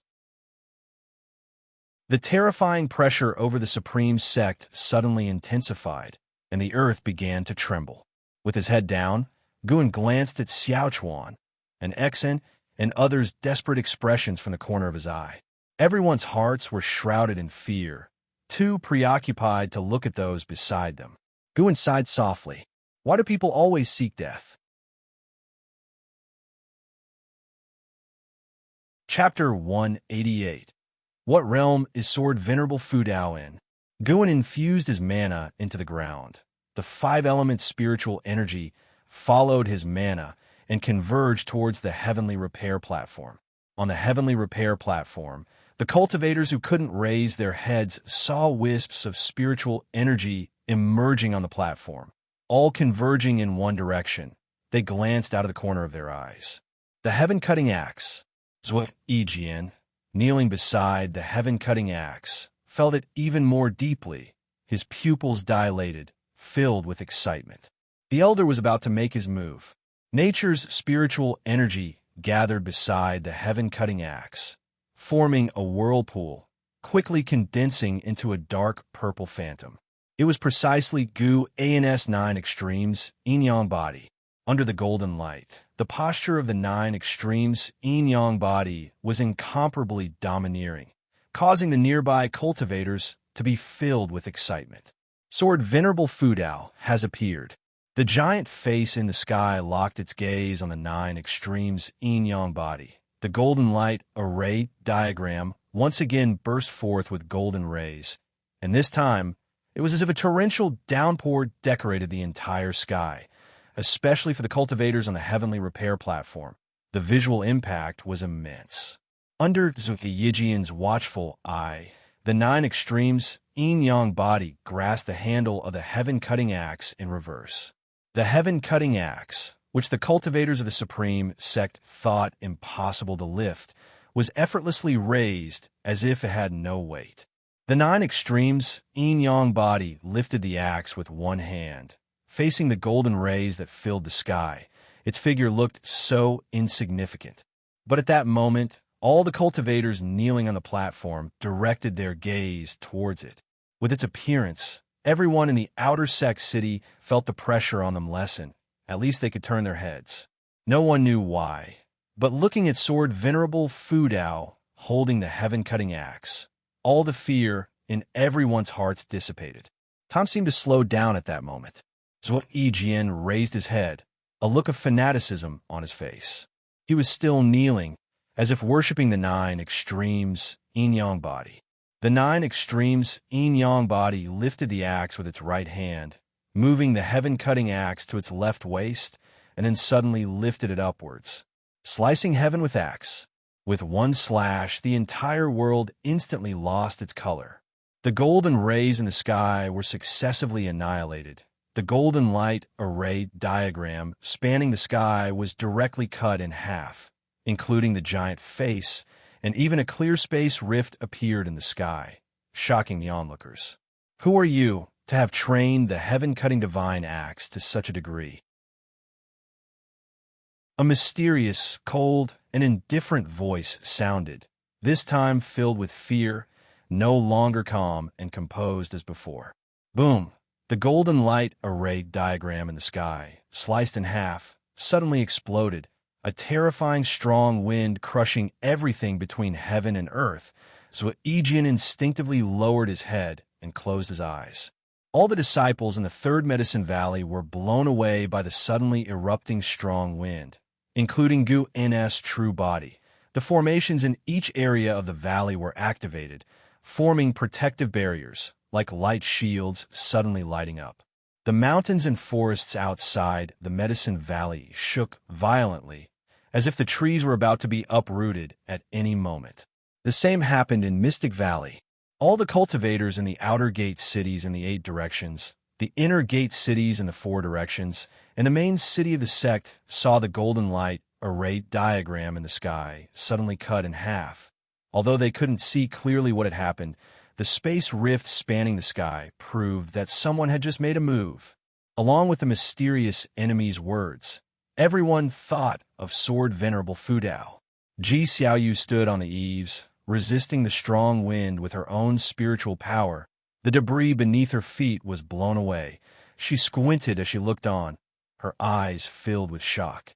The sky was covered with streaks of golden light, as if the golden sky had been torn apart. The heaven-cutting divine axe, Xianxia muttered to herself, her beautiful eyes fixated on the sky. She naturally knew that the heaven-cutting divine axe was one of the 9 inheritances of the 7-star spirit realm. The appearance of the heaven-cutting axe had made her think that Sword Venerable Fudao just got the relic of ancestor Xianxia. But now it was proven that Sword Venerable Fudao had also mastered the heaven-cutting divine axe. From the words of that mysterious great cultivator, it seemed that Sword Venerable Fudao not only mastered it, but trained the heaven-cutting divine axe to a very high realm. Sword Venerable Fudao was hostile to the 7-star spirit realm. Could it be that Sword Venerable Fudao was also a person of the 7-star spirit realm? Xiaoyu resisted the wind and thought wildly. The violent windstorm lasted for a long time. Zhou Yijian struggled to open his eyes, seeing Sword Venerable Fudao turn around, putting the heaven-cutting axe back in place. Then Sword Venerable Fudao came to him, gently patting his shoulder. He froze. Immense joy filled his heart. His mind went blank. Before he could think more, Sword Venerable Fudao disappeared into thin air. When the storm completely subsided, more and more people stood up. Looking up, there were only golden remnants of clouds and a space rift of unknown length left in the sky. We are safe. The one just now definitely reached the realm of Immortal Path, yet was killed by Sword Venerable Fudao with one slash. He should be dead, otherwise why didn't he make a sound? Who on earth is that person to dare suppress our supreme sect alone? Fortunately, we have Senior Sword Venerable here. Didn't you hear? Sword Venerable Fudao is also in the realm of Immortal Path. They say even the Mahayana realm can't reach the edge of the Immortal Path. A thunderous cheer erupted from the outer sect city. Lu Lingjun and Fairy Suxin floated in the air. The impact on the two women was even greater. When Sword Venerable Fudao swung the axe, they felt a chill that made them fearful even in retrospect. The mysterious great cultivator they couldn't resist was killed just like that. Fairy Suxin looked at Lu Lingjun and sighed. It seems the mystic heart realm is still within the mortal range. Lu Lingjun remained silent. Her feelings were complicated. She had reached a realm she had dreamt of before her ascension, but since reaching the mystic heart realm, she often felt powerless. Even though her cultivation level had grown stronger, she felt weaker. In a forest, a figure appeared out of thin air. It was a man in golden robes, stumbling forward as he landed, spitting a mouthful of blood. His blood splashed on the flowers and grass, immediately turning them to ashes. He stabilized his figure and started to cultivate energy to suppress the domineering mana within his body. Damn, how can his mana be so powerful and with more than one attribute? The man in golden robes thought through gritted teeth, his handsome face full of pain. It couldn't be done. He couldn't suppress it at all. He immediately turned around, preparing to flee back to the 7 stars spirit realm. But as soon as he turned, a hand pressed down on his shoulder. His eyes widened. Before he could turn around, a divine sense far surpassing a loose immortal's rushed into his mind, causing his eyes to lose their luster. The strongest aspect of a wandering immortal was their soul power, stronger than their own mana. Standing behind the man in golden robes was Gu'an's true body. He had delayed a bit to handle the disciples in the valley, which was why the man in golden robes had escaped here. This time, Gu'an did not perform soul search, instead using divine sense to destroy the primordial spirit of the man in golden robes, directly suppressing him. You have successfully seized startling Immortal Lin, 6th layer of loose immortal realm. 1,709 years of lifespan. Gu'an took startling Immortal Lin's storage bag, then used Taiching True Fire to burn his body. The loose immortal died in the forest without a sound. After startling Immortal Lin turned to ashes, Gu'an disappeared into thin air. About half an hour later, figures appeared in the forest, looking at the scorched grass burned by startling Immortal Lin's immortal blood, all frowning. There were 8 people, male and female, all with extraordinary auras. Is startling Immortal Lin dead? Not sure. We'll know whether he is alive by checking his soul jade. I didn't expect Sword Venerable Fu Dao to be so powerful. His heaven-cutting divine axe feels close to Elder Lin's level. In terms of achievement, he can't compare to Elder Lin. It's just that his mana is strong enough. If startling Immortal Lin is really dead, how do we explain to Elder Lin? What about the Supreme Sect? How should we deal with it next? Everyone was silent. Although they hadn't gone to the Taizong dynasty, they sensed the terrifying aura of the heaven-cutting divine axe. Now, they dared not go to the Supreme Sect. An old man in black robes said solemnly, "Let's go back first, lest Sword Venerable Fu Dao comes to kill us." As soon as he said this, everyone's expressions changed. They immediately disappeared from the spot. Guan, who had returned to the Third Medicine Valley, was indeed watching them. 8 loose immortals. The foundation of the 7 Stars spirit realm shocked Guan. No wonder hateful heaven ancestor didn't dare come to the continent. Fortunately, the other side also feared him. Guan's gaze turned northward. The demon ancestor was approaching. He had to deal with startling Immortal Lin and now the demon ancestor. Today was truly troublesome. Lu Lingjun had returned to the valley. She saw Guan and immediately dragged him to the loft, causing him to be temporarily unable to leave.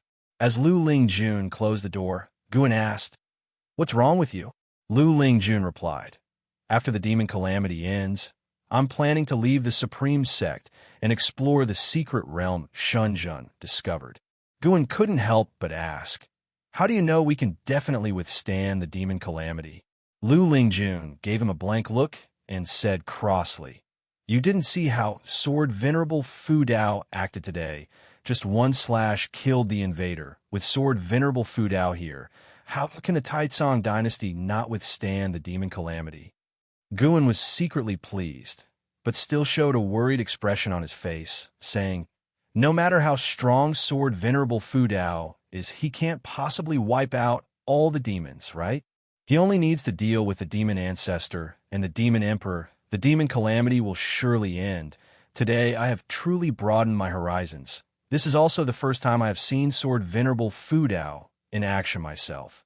Lu Lingjun began recounting the scene of Sword Venerable Fu Dao swinging the axe earlier, with reverence in her words. At the same time, in the Great Zhang Dynasty, Northern Territory, Xianxia stood at the edge of a cliff, figures constantly appearing on either side of him, all great cultivators from various sects.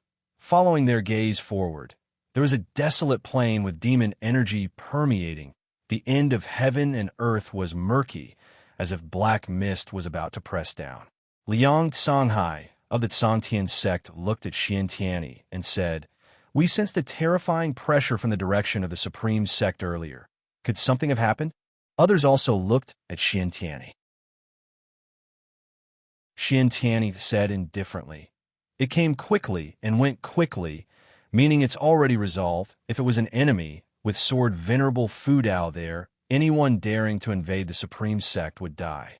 Despite his calm demeanor, a storm was raging in his heart. Startling Immortal Lin's pressure made even this Mahayana realm cultivator feel fear. It must have been an immortal descending on the Supreme Sect. Xianxia, with the highest cultivation level among the group, had experienced more. The mysterious immortal had just appeared not long ago, then was killed by an even more terrifying aura, indicating a great battle had erupted in the Supreme Sect and ended swiftly. This made him wonder, what realm was Sword Venerable Fu Dao in? Chapter 189, Sword Venerable Fu Dao battles the demon ancestor. When Xianxia felt shocked in his heart, other great cultivators turned their eyes to the distance. The overwhelming demonic aura of the demon ancestor was constantly approaching. They could no longer worry about the situation within the 3 dynasties. The upcoming battle for them was one of life and death. A figure appeared out of thin air next to Xianxia. This person wore a blue Dao robe, had a refined and elegant demeanor, black and white hair, and exuded a sense of detachment as if he had seen through the worldly affairs. As soon as he appeared, the others bowed to him. Xianxia withdrew his mind and glanced at the newcomer. This person was the Taoist lord of the Xianxia sect, one of the three great cultivators in the land of the three dynasties. Now, Sword Venerable Fudao was considered in existence beyond the Mahayana realm, leaving only Xianxia and the Taoist lord in the Mahayana realm. The two rarely met as they had to take charge of different parts of the battlefield. Liang Xianghai looked at the Taoist lord and respectfully asked, "Martial Master, can you see what realm the demon ancestor is in?" The others looked at the Taoist lord, their expressions tense. The Taoist lord replied, "The realm of Immortal Path. As to the specific realm, I do not know, but it can be confirmed that even if we join forces, we are not his match." His voice was light, but the words he said struck everyone like a heavy hammer, making their faces pale. Fight to the death. These two words were often on their lips, but when facing an invincible enemy, it was inevitable that they felt a bit flustered in their hearts. Even if we are not his match, we must hold him off and wait for Sword Venerable Fudao to come and support us, Xianxia said with a casual tone, without any hint of fear, even with a touch of smile. These words instilled hope into the other great cultivators, whose eyes suddenly shone with vitality. One couldn't help but ask, will Sword Venerable Fudao really come? Over the years, he has hardly ever taken action outside of the Supreme Sect. He might not belong to the Supreme Sect, but instead come from overseas, secretly cultivating there. He may not want to interfere with the mainland's major events unless some fellows provoke him directly. These words caused the crowd to waver once again. Xianxia raised his hand, and a blue lotus bloomed in his palm. Looking ahead, he said, "Everyone, don't overthink it. Believe in Sword Venerable Fudao. Believe in the Supreme Sect. If Sword Venerable Fudao had nothing to do with the Supreme Sect, then the Heavenly Repair Platform would not have the word righteous on it. We seek immortality, but even immortals from overseas cannot achieve true immortality. So-called immortals just have a longer lifespan than mortals. Since all lives will end, why not bloom brilliantly in this calamity rather than dying in seclusion, thus not wasting a lifetime of cultivation?" His words resonated with the other great cultivators, who began adjusting their mindsets, preparing for the upcoming battle. At the same time, 10,000 miles away, on the barren plains, the demon ancestor strolled forward, followed by a vast demonic fog, covering the sky and swallowing all the white bones along the way. His white hair fluttered wildly, his tattered robe swaying in the wind, and his four eyes stared ahead, his brows slightly furrowed. A bird flew out of the demonic fog behind him, swiftly landing on his shoulder. It was a white dove, tilting its head and asking, "Demon Ancestor, you seem to have some hesitation in your heart." Its voice was like a little girl's, ethereal and melodic. The demon ancestor looked into the distance and said, "Earlier, there was a loose, immortal aura among the human race, and another aura even stronger. However, both disappeared in an instant, making it impossible for me to determine their cultivation levels." Upon hearing this, the white dove immediately asked, "Could there still be a being stronger than you in the world?" "How could there not be? If there weren't, why would I need to resurrect? If that's the case, why march southward? The world is so vast. Why not just leave some survivors? If you are hungry, we can go to the sea to find food. The sea has plenty of demon beasts." The white dove chattered nonstop, describing the vastness and beauty of the ocean. The demon ancestor listened intently, but did not stop moving. The desolate land was littered with white bones. With each step he took, the demonic fog behind him surged forward, plunging half the world into darkness. He was like the catastrophe of heaven and earth, driving away the light with darkness. After a long while, The demon ancestor finally said in a melancholic tone. Little demon, sometimes being strong in this land is a mistake. I cannot leave this continent. Upon hearing this, the white dove was dumbfounded, staring blankly at him. However, even if I'm not the strongest, unable to leave the continent, no one can completely eradicate me. Since we all have to die eventually, let me see the strength of the human race in the south. His face once again turned vicious, his 4 eyes filled with greed and cruelty. He shook his shoulders, startling the white dove into flight. Little demon, fly northward. Since you yearn for the ocean, then go. Although the ocean is more dangerous, it also holds more hope. As the demon ancestor's voice fell, he took a step and traversed several miles in an instant. The demonic fog behind him quickly engulfed the white dove. Boom! A terrifying aura burst from his body. The ground beneath his feet constantly cracked, surrounded by demonic energy, connecting with the demonic fog behind him. Countless shadowy figures of demon beasts appeared, as if he were leading the entire demon clan forward, exuding grandeur. In the distance, Xianxia, the Taoist lord, and others were all startled. The people of the 3 dynasties' land were equally terrified. The supreme sect, which had just survived the calamity brought by startling immortal Lin, fell into silence once again. But this time, the disciples of the supreme sect were no longer afraid. Instead, they started to look forward to what would happen next. In the 3rd Medicine Valley, inside a pavilion, Lu Lingjun turned her head to look out the window, her brows furrowed, and said, "This should be the aura of the demon ancestor, truly terrifying. I wonder if Sword Venerable Fudao will make a move this time. The other cultivators might not be able to withstand such demonic energy." Guan feigned confusion and asked, "Is the demon ancestor very powerful? Can even Xianxia not stop him?" Lu Lingjun rolled her eyes at him and said irritatedly, "Do you think your sworn elder brother is invincible in the world? Compared to Sword Venerable Fudao, he is far inferior." Guan wanted to say on behalf of Sword Venerable Fudao that his second brother was invincible in the world, but he held back. He sighed and said, "When will this world disaster end? It is so difficult to live a peaceful life." Lu Lingjun found it funny and laughed. "Your peaceful life hasn't been enough? You don't even need to fight. But seeing you all get hurt, how can I feel at ease?" Guan said earnestly. Seeing his expression, Lu Lingjun suddenly felt guilty. With his personality, he would indeed worry about those around him. How could she mock him? Although Guan did not fight, everyone around him received his medicinal herbs and elixirs. His contribution was no less than the other fighting disciples. Lu Lingjun took a deep breath and said, "Don't worry, it's almost over. It just depends on the battle between Sword Venerable Fudao and the demon ancestor, to see who is stronger." Guan nodded and said, "Let's go down and comfort the other disciples. At this crucial moment, we must stay united." His divine sense could easily cover the land of the 3 dynasties, and he could feel the demon ancestor getting closer to the northern territory. The 2 of them got up and walked downstairs. The disciples in the valley had already gathered together.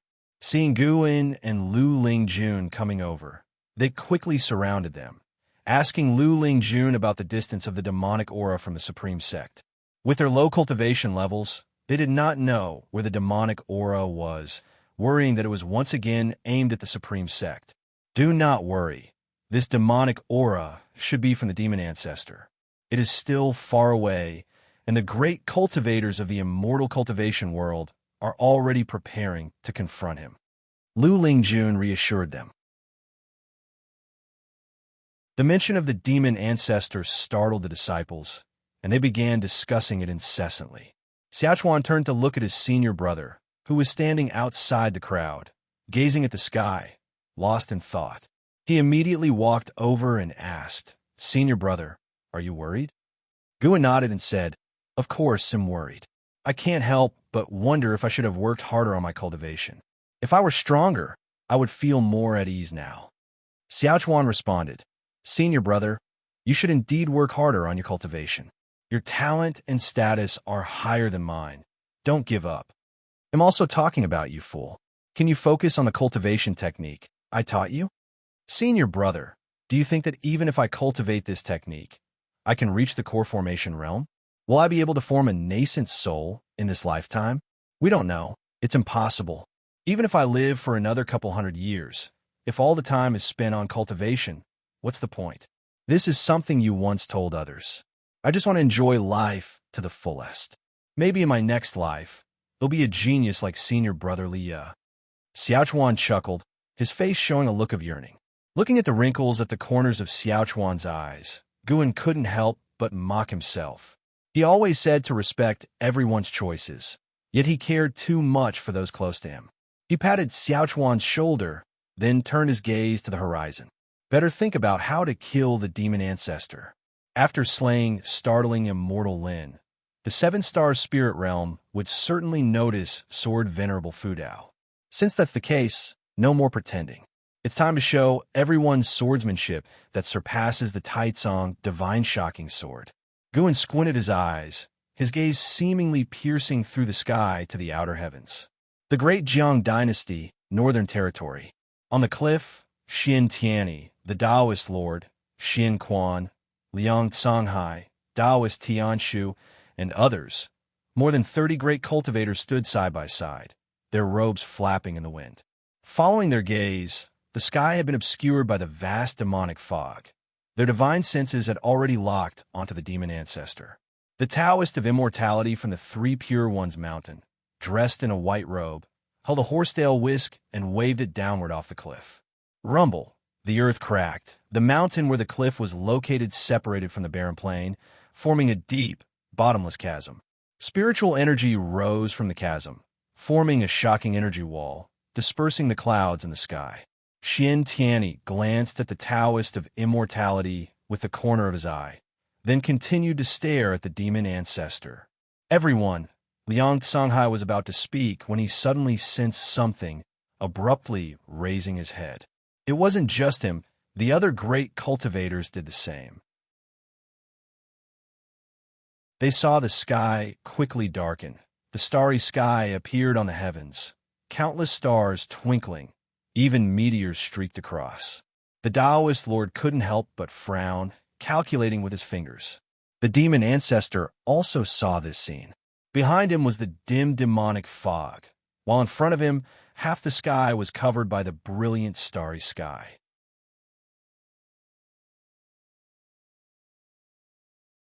Chapter 190 Vast Star, Suppressing Heaven Boundless Sword. Tianwei Dynasty, Heavenly Palace Mountain. And how Xianxia and a group of cultivators walked out of the Heavenly Palace, gazing at the vast sky full of stars with wide eyes. The sky in the immortal cultivation world was very high. They had never seen so many stars, and they were so close that it seemed they could reach out and pluck them. What is this phenomenon? Could the sky be falling? Could this be the work of the demon ancestor? It shouldn't be. It might be a powerful formation, perhaps from the Xianxia sect. Their formations are grand, embodying the essence of heaven and earth. Recently, there have been more and more demons in the nearby areas. I'm afraid it will be very difficult for us to protect the inheritance here. And Hao gazed at the starry sky, his eyes flickering. Xianxia stood next to him, marveling. She said a few words, but received no response. She couldn't help but turn a look at him. What's wrong with you? Xianxia nudged his arm with her elbow and asked. And Hao took a deep breath and said, "This is the sword intent of Sword Venerable Fudao. It should be an evolution of the Taitsong Divine Shocking Sword." Sword Venerable Fudao? Everyone looked at him, their faces showing surprise and joy. They had been drawn out by the demonic might of the demon ancestor and were fearful and uneasy. When the sky suddenly changed, they naturally became more tense. Now, upon hearing Hao's words, did this not imply that Sword Venerable Fudao was about to confront the demon ancestor? Xianxia knew that Sword Venerable Fudao was Hao's master, which made her look forward to the upcoming battle even more. She couldn't forget the scene when Sword Venerable Fudao waved his sleeve and annihilated a great cultivator of the mystic heart realm. Such a powerful figure should not be defeated, right? Thinking carefully, no matter how strong the enemies that emerged in the world, Sword Venerable Fu Dao always emerged victorious. If he didn't act, it wouldn't matter. But when he did, it shocked the world. Taizong Dynasty, on a blood-soaked plain, Wu Ju was fiercely battling with the demons. His fists moved like the wind, and each punch could explode the demons' bodies, making his presence even more terrifying than the demons. On the battlefield, tens of thousands of soldiers from the Taizong Dynasty were fighting against the demons. Wu Ju looked up, his face filled with shock. How did the sky change so suddenly? Not only him, but the other soldiers were also frightened. However, the rampaging demons would not stop, forcing them to continue fighting. Miles away, a general clad in silver armor wielded a long spear, unmatched and invincible. He was Yin, a disciple recruited by Gu and in the Mystic Valley. Although Yin was still in the Foundation establishment realm, his physique and spear technique were exceptionally strong, far beyond other Foundation establishment realm soldiers. Of course, he was still somewhat inferior to Wu Ju, but his spear technique was more agile. The spear danced like a dragon, and his movements were swift like a startled swan. With each thrust and pull, flesh and blood flew. Yin also looked up at the starry sky, his eyes filled with envy. What kind of cultivation level could create such a phenomenon? Yin wondered, having served in the military for decades and fought countless battles. His vision was already broad. It was precisely because of this that he understood his own insignificance. The world was vast, and the rulers of the world's destiny were those great cultivators who stood above the dynasties. In this life, he probably would not have the opportunity to witness the elegance of those great cultivators. Yin collected his thoughts and continued fighting. On a distant mountaintop, Li Xiandao stood facing the wind, gazing at the myriad stars, his sword-like brows furrowed. With his current cultivation level observing the phenomenon in the sky, his feelings were deeper than Wu Ju's or Yi Yan's. The realm of immortal path, Li Xiandao murmured, his eyes drifting. Cultivators across the world were stunned by the star-filled sky, except for a few hiding in the mountains who remained unaware, such as Zhang Buku, who was still cultivating the heaven-cutting divine axe in that mountain cave. On a mountain trail in the western region of the Taizong Dynasty, Yilan, Zhenxin, and other disciples of the law enforcement hall stopped in their tracks, admiring the majestic scene of the stars in the sky.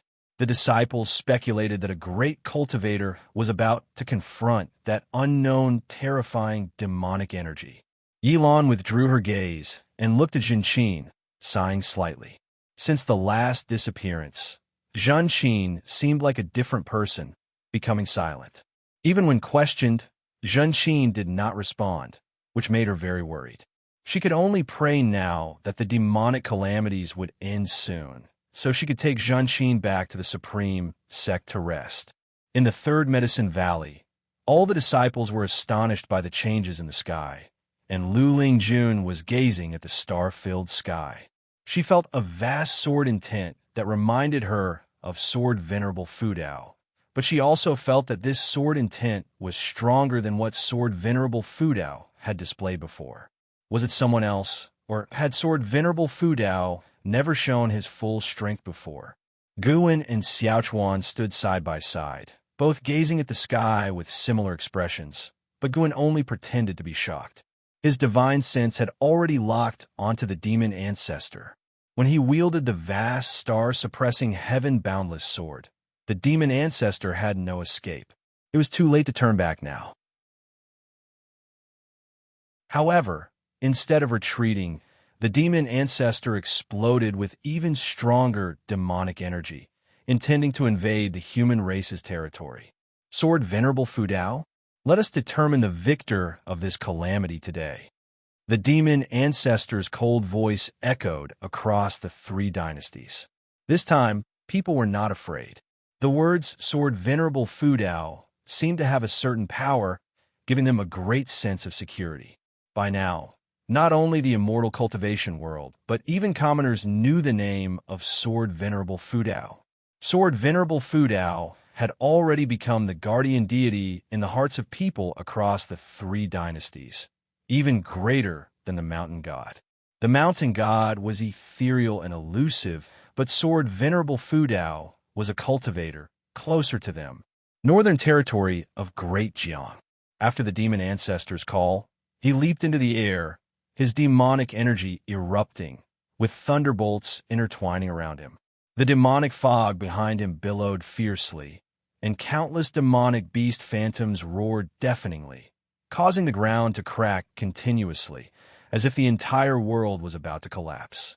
He quickly approached the cliff where Xianxia and others were. Even though they knew Sword Venerable Fudao was about to act, Xianxia and the others did not let their guard down. They all took out their strongest magic artifacts or formed formations, preparing to confront the demon ancestor. A vast sword intent suddenly descended, enveloping the world.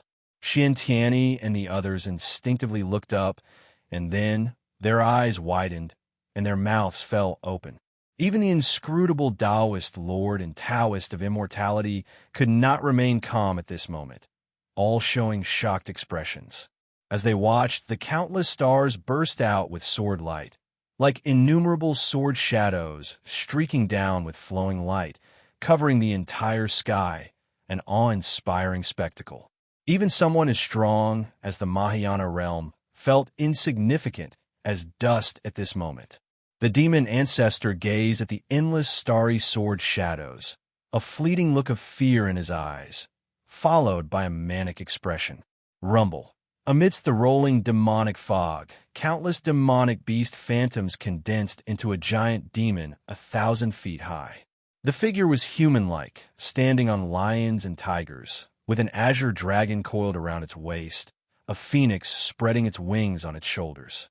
Its long hair writhed like a cluster of serpents, and its hands conjured a long blade's shadow, brandishing it skyward in fury.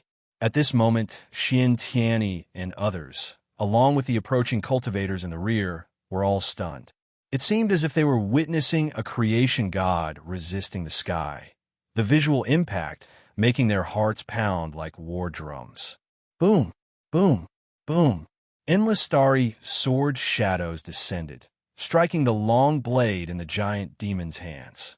His demon blade was instantly submerged, and his demon body was continuously pierced through. He let out a soul-shaking roar and struck the sky with his palm. The starry sword shadows fell like the Milky Way, and the 1,000-foot-high giant demon was submerged in an instant. The ground shattered, dust flew, and winds howled across the world.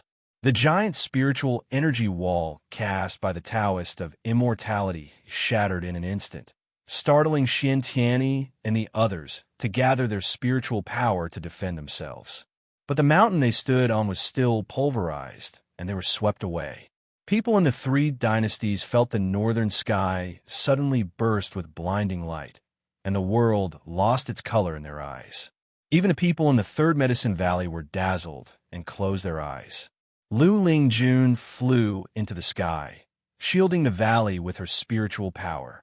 Her beautiful face was full of incredulity, gradually losing its outline in the bright light. Heavenly Phoenix Mountain, Nianshu Cave. The cave walls shuddered, and Tian Yao were hid by the stone table, extremely nervous. She covered her head with her hands, murmuring, "Master." North Sea Mountains, in front of Mountain God Temple. Sage Xian Miao stood outside the forest, enveloping the mountains in his spiritual power. Yet even so, the surrounding forest still shook violently. He looked into the distance, his face filled with shock. Sword Venerable Fudao, Sage Xian Miao murmured. Such power made him feel that Sword Venerable Fudao might be no weaker than the mountain god. Or perhaps the mountain god did not act because he foresaw that there were still strong individuals like Sword Venerable Fudao in the world. Sage Xian Miao could not see the specific battle situation, but facing such grand sword intent, he could not think of how the demon ancestor could win. The intense light lasted for 10 breaths' time. When everyone regained their vision, the world was still filled with howling winds, and the earth shook. The starry sky spectacle displayed across the heavens gradually disappeared, revealing the blue sky. In the third medicine valley, Guan looked at the prompt before him, his brows furrowed. You successfully seized 1,030 years of lifespan from the demon ancestor, fifth layer of the loose immortal realm. How? Is it only a little over 1,000? It's not even as much as startling immortal Lin. Next to him, Xiaochuan cautiously opened his eyes, watching the sky's stars gradually fade, and couldn't help asking Gu and, "Senior brother, is it over?" He had expected an earth-shattering battle between Sword Venerable Fu Dao and the demon ancestor. Now, looking at it, it was certainly earth-shattering, but not much of a battle. Guan took a deep breath, pretending to be profound, and said, "I am not sure either. Perhaps only Lu Lingjun knows the situation afar." The servant disciples behind them also discussed this matter, their eyes looking toward Lu Lingjun in the sky. Lu Lingjun hovered in the air, looking northward with a look of fear in her eyes. A small snake peeked out from her hair. It was the white spirit demon emperor. It hissed its tongue, exclaiming, "My goodness, such terrifying demonic energy dissipated just like that?" The demon ancestor was not even an opponent for one move of Sword Venerable Fu Dao. Lu Lingjun did not respond to it, because she was also pondering this. Just how strong is Sword Venerable Fu Dao? Before long, the outer gate city in the distance erupted with cheers, the disciples of the Supreme Sect's Law Enforcement Hall unleashing their pent-up emotions. To see Sword Venerable Fu Dao act twice in one day, no regrets in this life. Most importantly, the demon ancestor had perished. Does it not signify the end of the demonic tribulations?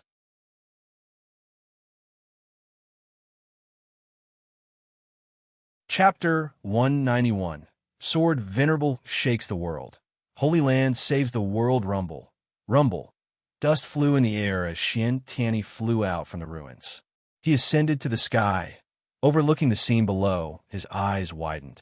His gaze crossed the chasm created by the Taoist of immortality. On the other side of the land, the demon ancestor's figure was no longer visible. The horrifying demonic might from before had completely disappeared. All he could see was rolling dust and demonic mist, the area appearing like a chaotic world. Was that a sword array just now? Xianxia frowned, thinking to himself.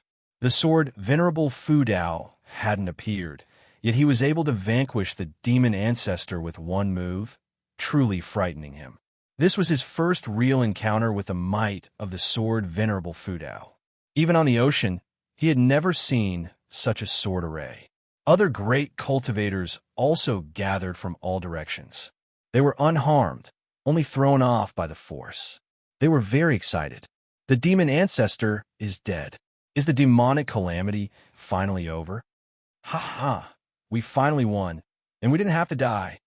The sword Venerable Fu Dao is truly too powerful. Even among the immortals, there are still gaps. Why would someone so powerful hide their identity? Ask yourself that. For someone of his caliber, if he were to step in a few times, it's already commendable. If his true identity were revealed, you'd all come begging to him whenever trouble arises. The great cultivators were very excited. Some even burst out laughing. The years of pent-up aggression were finally released. Liang Tsanghai, sect leader of Tsangtian's sect, spoke. Everyone, I suggest that the various sects of the three dynasties should all erect statues of the sword Venerable Fu Dao, not to curry favor, but to let the world remember his benevolence forever. Hearing this, the great cultivators of other sects all applauded. The supreme elder Xian Quan frowned, hesitated to speak. Xianxia glanced at Liang Tsanghai and snorted coldly, but said nothing. Subsequently, under Liang Kanghai's orders, they started patrolling the area to ensure that the demon ancestor was truly dead. Far away in the third medicine valley, Gun was also using his divine sense to search the battlefield. The demon ancestor left behind no demon core or demon treasure upon death. This guy died so worthlessly. Could it be he could be resurrected later? Guan suppressed his thoughts and joined his disciples in discussing the strength of the sword Venerable Fudao. Now it depends on how the Seven Stars Spirit Realm reacts. The Seven Star Spirit Realm claimed to be a holy land. They shouldn't act recklessly. That startling immortal Lin had not revealed his true name. Even the disciples of the Supreme Sect didn't know who he was. The fall of the demon ancestor. This news spread throughout the world in just 2 days. The reason it spread so quickly was that the demon ancestor had previously called out to the sword Venerable Fudao when he moved south. The sword Venerable Fudao's prestige reached unprecedented heights across the 3 dynasties.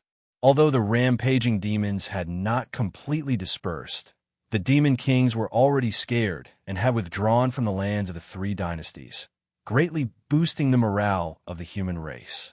Everyone in the world sang praises of the sword Venerable Fudao. When Guan, disguised as the Green Hero, traveled through the mortal world, in every city, village, and town, people were discussing the sword Venerable Fudao, much to his surprise. He hadn't expected the news to spread so fast. After the fall of the demon ancestor, demons were still numerous, indicating that the true controller of the demons was not the demon ancestor.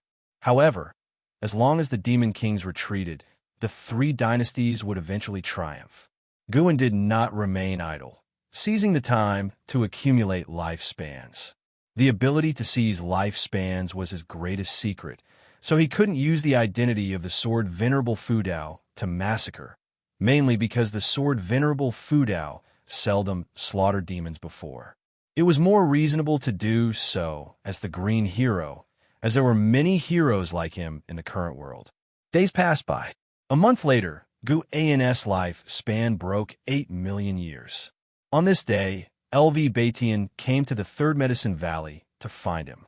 Guan received LV Batian in a pavilion. LV Batian was very happy, constantly praising the sword Venerable Fudao. The sword Venerable Fudao appeared during his tenure as the head of the Supreme Sect, and he successfully retained the sword Venerable Fudao. The Supreme Elders were very pleased with his actions, and Xianxia also stated that he would not compete for the position of sect leader. The demonic calamity is virtually over. Besides the sword Venerable Fudao slaying the demon ancestor, the Holy Land has also opened its doors, sending disciples down the mountain to save the world. LV Batian lightly shook his teacup, smiling. Guan asked, "The Holy Land?" "I heard from the 3rd Mist that the Holy Land never intervenes in the affairs of the continent." "Why did they intervene this time?" LV Batian explained. "It is said that the formation of the demonic calamity relates not only to the demon ancestor, but also to an ancient demon known as the Evil Demon. The Evil Demon was sealed underground by the Holy Land. When the demon ancestor fell and the demons continued to rampage, the Holy Land realized something was wrong. After investigating, although the Evil Demon remained sealed, his demonic chi seeped into demon bodies through nature's spiritual energy, causing their corruption into demons. Because the lands of the 3 dynasties lie in the southernmost part of the continent, furthest from the Evil Demon, the human race was not corrupted. The Holy Land also revealed that the Evil Demon grows increasingly powerful and will inevitably emerge in the future, bringing another catastrophe. The Holy Land will face it alongside the various sects of the human race, as they consider it their responsibility for not completely eradicating the Evil Demon. Hearing this, Guan almost developed a sense of admiration for the 7 Stars Spirit Realm. Truly flawless and impeccable. If Guan hadn't searched through so many memories based on LV Batian's words alone, the Holy Land indeed seemed great. But he knew it was all orchestrated by the Holy Land themselves. It was also a good thing. The Holy Land sending disciples to save the world indicated that the 7 Stars Spirit Realm cared about its image and wouldn't act recklessly. It also meant that the 7 Stars Spirit Realm feared the sword Venerable Fudao, unwilling to confront him directly, giving Guan more time to grow. Still, Guan couldn't let his guard down. He had to watch out for the seven-star spirit realm investigating him in secret. Guan, feigning joy, asked, "That is indeed good news. The Holy Land must be really powerful. Do other sects know of this?" Yes, all sects received a message from the Holy Land's envoys. It's estimated that within 5 years, demons will be no more, and the 3 dynasties might even expand into the demon lands. For the Taizong dynasty and the Supreme Sect, it could be a bit troublesome. LV Baitia nodded. Guan was surprised and asked, "What kind of trouble?" With the Great Jiang dynasty and the Tianwei dynasty standing between the Taizong dynasty and the demon lands, it makes it hard for us to mine spirit mines or seek opportunities in the demon lands. Over time, the Taizong dynasty will be swallowed by the other 2 dynasties, weakening the Supreme Sect's influence in the immortal cultivation world. I'm planning to support Li Xiandao to accomplish this. LV Baitian spoke worriedly, then began sipping tea. Guan wanted to say, "You guys are really persistent. The demonic calamity isn't over, and you're already thinking about dividing the demon lands?" But he couldn't interfere. The Supreme Sect indeed needed to grow stronger, which would help him to continue surviving. LV Baitian started discussing the Supreme Sect's upcoming plans with a sincere attitude. Clearly, he still hadn't given up on recruiting Gu in as a disciple. According to him, once the demonic calamity was resolved, the Supreme Elders would no longer travel south, but lead the Supreme Sect's disciples to explore the demon lands, constantly enhancing the Supreme Sect's foundation. They even considered that Songtian's sect as a hypothetical enemy, and that Songtian's sect felt the same. LV Baitian found that Songtian's sect's over-the-top praise of the sword Venerable Fudao nauseating. Do they want to align with the sword Venerable Fudao? Dream on. Guan, why don't you write a book with the sword Venerable Fudao as the protagonist, just like Pan-ANS works which spread throughout the world? LV Baitian looked at Guan seriously. Write about myself again? Guan wasn't so narcissistic. He immediately shook his head. No way. I don't want to write books for others anymore.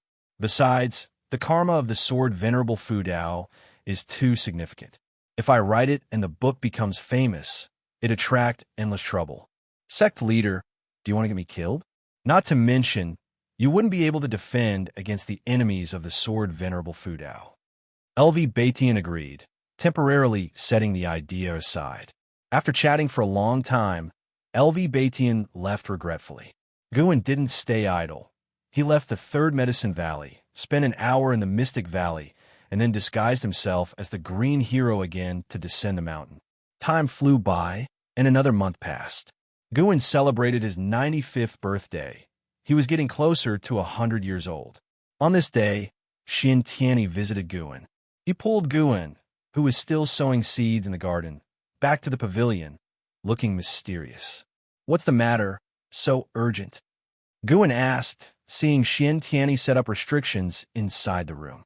Xianxia turned to the desk and took a book from his storage bag, slamming it onto the table. Guan looked closely, his eyelids twitching. "Sword Venerable Travelogue. Good heavens." He immediately said, "Are you crazy? Daring to mess with the sword Venerable Fudao? Aren't you afraid he'll come after you?" Xianxia raised an eyebrow. "I'm just writing a book. What trouble can it bring?" "Be careful. The sword Venerable Fudao might tap your shoulder at midnight." "Oh, that's a nice idea. Could add to the atmosphere." "No, I'm serious. Don't mess around." Guan became anxious. The Supreme Secret records had already tainted his real name, and he didn't want his other identity to be tarnished too. LV Baitian was such a beast, unable to find me, so he asked Xianxia to write. If he had known, Guan should have taken the task himself. Seeing Guan's anxiety, Xianxia felt moved. This brother was not a mistake. "Don't worry, this time I changed the style. I'm imitating your books. Take a look first." Xianxia waved his hand, assuredly. Guan immediately picked up the sword Venerable Travelogue and seriously read through it. Xianxia walked to the bookshelf, wanting to see what books Guan usually read. A long while passed. Guan put down the sword Venerable Travelogue, letting out a sigh of relief. He turned to Xianxia and said, "It's not bad. Indeed, it doesn't have so many romantic affairs. The sword Venerable Fu Dao is now revered by cultivators worldwide. You can mythologize him, but not degrade him." Xianxia turned around, glaring at him. "What do you mean? You think the green hero is degrading?" By the way, I've always been curious. Is the green hero travelogue made up or real experiences? Half true, half false. The anger in Xianxia's eyes dissipated significantly, replaced by embarrassment. Which half is true, and which half is false? Guan frowned. It turned out to be true. Do you think you're worthy of Ms. Z? That night in the abandoned temple, you two were so. Guan suddenly wanted to find a knife to poke Xianxia. Xianxia fake coughed. "Let's talk about this book. Don't get distracted. Give me some advice. After all, Panin knows the cultivators of the world well. I heard other sects are also sending people to write books, imitating Panin, to win over the sword Venerable Fu Dao. Our supreme sect can't lose in book writing."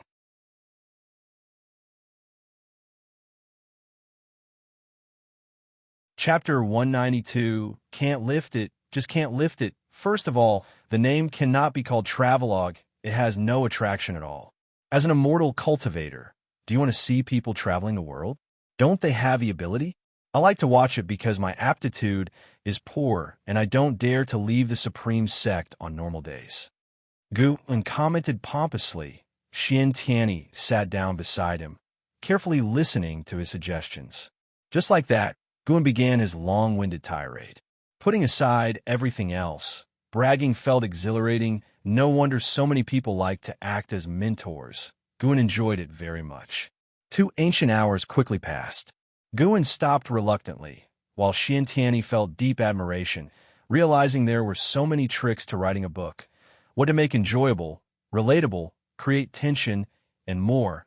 Listening to him was utterly fascinating. Excitedly, Xianxia stood up to bid farewell. In planning to visit the heavenly repair platform to feel the sword intent of sword Venerable Fu Dao and rewrite this book. Following your advice, I won't call it Sword Venerable Travelogue anymore. I will come up with a new name. After saying that, he walked towards the door. Guan stood up to see him off. After going downstairs, Guan watched him leave with a look of contemplation. An Xian suddenly ran over and said, "Master, the white spirit rat is missing." Guan responded casually, "It's gone, then it's gone. It knows how to come back on its own." Many disciples in the valley were rewarded by him and allowed to cultivate under the mystic pure tree, but the one who benefited the most was the white spirit rat, whose maximum lifespan had increased several times over. He suspected it had achieved enlightenment in its dreams. How difficult enlightenment was. Lu Lingjun practiced under the mystic pure tree every day without success, but the white spirit rat managed to do it. However, no one else noticed this. The white spirit rat appeared the same as before, just a bit more agile. An Xian looked worried as she listened. Since Guan had handed the white spirit rat to her, she no longer disliked it. Guan thought she was becoming a rat slave. Guan led an Xian to the side, preparing to guide her in her cultivation. Now, Guan was already a great cultivator at the 8th floor of the Foundation establishment realm, more than capable of guiding an Xian. On the other side, Xianxia arrived at the heavenly repair platform. It had been 2 months since the fall of the demon ancestor. Because of Sword Venerable Fu Dao, the Supreme Sect had become the most prestigious sect in the 3 Dynasties region, attracting numerous cultivators to visit the heavenly repair platform. Zhou Yijian guarded the heaven-cutting axe, with dozens of disciples by his side, all his followers. The heaven-cutting axe was the inheritance left by Sword Venerable Fu Dao to the disciples of the Supreme Sect, so Zhou Yijian did not allow disciples from other sects to challenge this legacy. No one but disciples of our sect can test the heaven-cutting axe. Zhou Yijian shouted sternly, causing dissatisfaction among the cultivators surrounding the heaven-cutting axe. Someone even questioned his authority. Zhou Yijian defiantly replied, "I am Zhou Yijian, the maniac swordsman of Sanghu Lake.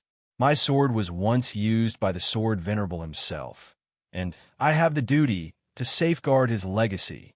With that statement, no one dared to question him further, though many still disapproved of his attitude.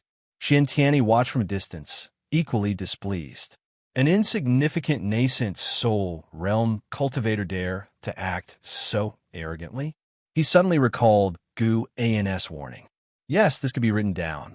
In the future, he would write that sword venerable Fu Dao killed people with a shoulder tap to frighten this kid. Xianxia, long time no see. A light chuckle caught Xianxia's attention. He turned to see a man in a purple robe approaching. The man was elegant, with his robe fluttering in the wind and a feather crown on his head, attracting the gazes of disciples along his path. Xianxia slightly raised his chin and said, Ji Xianling, it's been years. How come you just now entered the Mahayana realm? As soon as his words fell, the heavenly repair platform was abuzz. Even Zui Yijian, standing beside the heaven-cutting axe, couldn't help but look toward the two. Very quickly, someone recognized Xianxia, making them even more curious about Ji Xianling. Where did this Mahayana realm cultivator come from?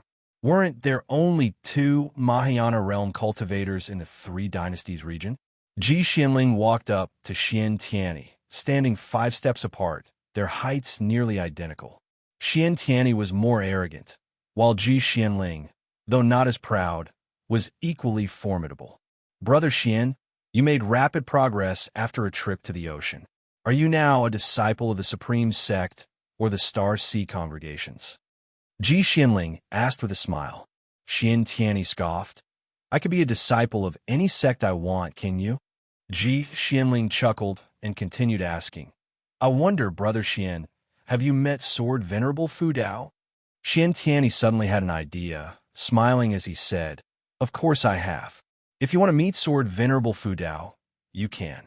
See the heaven-cutting axe over there? If you can move it even slightly, they'll take you to see Sword Venerable Fu Dao. Really? Absolutely. It seems this axe is hard to move. Ji Xianling said thoughtfully. Xianxia replied proudly, Indeed it is. Even with my cultivation, I could only make it shift a little. Many disciples of the Supreme Sect who had seen him lift the axe were hesitant to speak, not daring to contradict him in public. Then let me try. Ji Xianling turned and walked toward the heaven-cutting axe, with Xianxia following closely behind. Upon reaching the heaven-cutting axe, Zui Yijian wanted to stop him, but was instantly subdued by Xianxia's divine sense, rendering him immobile. Zui Yijian looked at Xianxia in fear, feeling furious. Ji Xianling ignored Zui Yijian's minor actions. He raised his hand to grasp the handle of the heaven-cutting axe. More and more cultivators gathered. On the heavenly repair platform, one could find disciples from all sects of the 3 dynasties' immortal cultivation world, even including demon path disciples. In the face of the demon calamity, the righteous and demonic paths had ceased hostility to jointly resist demons. So the Supreme Sect did not prevent demon path disciples from coming, as long as they didn't cause trouble. Under the watchful eyes of Sword Venerable Fu Dao, who would dare to act recklessly? The moment Ji Xianling grasped it, he felt the same as Ji Xiaoyu, unshakable. However, remembering that Xianxia could make it shift with all his might, he felt slightly reassured and began cultivating energy. Boom! The aura of the Mahayana realm was fully unleashed, startling the surrounding cultivators to retreat. Xianxia's eyes narrowed. He immediately isolated Ji Zunling's aura with his own, directing it skyward to avoid harming others. Figures appeared out of thin air on the heavenly repair platform. LV Baitian, Gu Zong, Jihan Tian, and Lu Lingjun had all arrived and were watching Ji Xianling. Ji Zunling's brows furrowed. He shifted his stance for better leverage, even emitting golden flames from his 7 orifices, causing the surrounding space to quake violently. The heavenly repair platform trembled, and LV Baitian and others cultivated energy to channel mana into the platform, preventing it from shattering. Despite using secret techniques, Ji Xianling found himself unable to budge the heaven-cutting axe, becoming increasingly agitated. He let out a low shout, veins bulging from his neck, his face flushed red, no longer composed or elegant. Xianxia's mouth twitched uncontrollably. Yes, just like that. The so-called prodigy of the Seven Stars spirit realm. Nothing more. Ji Zunling's entire body ignited with golden flames, resembling a human torch. Yet no matter how hard he tried, he couldn't move the heaven-cutting axe. How could this be? Ji Xinling was shocked, unable to accept this reality. He could accept not being able to lift it, but he couldn't accept being weaker than Xianxian. The harder he tried, the more he felt the heaven-cutting axe was immovable. How did Xianxian manage to do it? Could it be the Star Sea congregations had deeper foundations than the Seven Stars spirit realm? Enough, it's about time. If you can't move it, you can't move it. As a prodigy of the Holy Land, can you not accept this fact? Looks like the Seven Stars spirit realm's training is inadequate, only teaching cultivation, not character formation. Xianxian's voice rang out. This guy was incredibly annoying, broadcasting his voice for all to hear, as if afraid no one would know Ji Zunling's identity. Ji Xinling cursed inwardly, withdrawing the flames around him. The terrifying pressure of the Mahayana realm vanished, allowing everyone to breathe a sigh of relief. Xianxian no longer suppressed his Wuxia and began mocking Ji Xinling. Ji Xinling tried to keep smiling, praising the greatness of Sword Venerable Fu Dao. After all, he was a renowned great cultivator. Seeing Ji Zunling's humility, Wuxia felt favorable towards him, speaking up. Actually, Senior Xian failed before as well. He couldn't make the heaven-cutting axe budge. Upon hearing this, Ji Zunling's smile froze. Xianxian wasn't angry. He became even more pleased. He decided he would definitely include the shoulder-tapping detail in his book to make Wuxia restless. On the other side, in the Third Medicine Valley, Guan pondered the purpose of Ji Zunling's visit. It probably wasn't to investigate him. If so, would they come with such fanfare? Could it be the Holy Land was preparing to integrate into the immortal cultivation world? After the Mahayana realm pressure dissipated, an Xian relaxed and raised her sword again, saying, "Master," Senior Xian said just now that the other party comes from the Holy Land. Does this mean the Holy Land intends to accept us? In her mind, the Holy Land was definitely more powerful than the Supreme Sect. Hearing this, Guan couldn't help but speculate if the Seven Stars spirit realm wanted to annex the Supreme Sect. Facing the unknown Sword Venerable Fu Dao, they couldn't continue to suppress openly, mainly because their previous actions were in secret and couldn't be publicly exposed. But the Lin family wouldn't let it rest. The Lin family was a major clan in the Seven Stars spirit realm. Guan was ready to bully the older and more powerful ones. He said, "How would I know? Focus on practicing your sword skills. You're good in every way, but your mind isn't focused. Whenever there's a chance, you slack off." An Xian blushed and continued practicing her sword. Guan collected his thoughts, no longer thinking about the Seven Stars spirit realm. He began to think about his new book. It was about time to start writing Journey to the West. Perfect. He could use this book to critique the high and mighty Seven Stars spirit realm, awakening the thoughts of cultivators everywhere. Of course, this book had to be written slowly to avoid alerting them. Writing for decades, by the time the Seven Stars spirit realm realized, Guan would have already reached the heaven and earth flying immortal realm. News of the prodigy Ji Xinling from the Holy Land failing to lift the heaven-cutting axe quickly spread, exciting the disciples of the Supreme Sect. As the Holy Land began saving the world, many legends about the Seven Stars spirit realm sprouted like mushrooms after the rain. To many disciples of the Supreme Sect, it seemed like the Holy Land was trying to steal the glory of Sword Venerable Fu Dao. Why didn't the Holy Land act before the demon ancestor's death? Now, the moment a prodigy from the Holy Land appeared in the Supreme Sect, they were overshadowed by Sword Venerable Fu Dao. How could they not be pleased?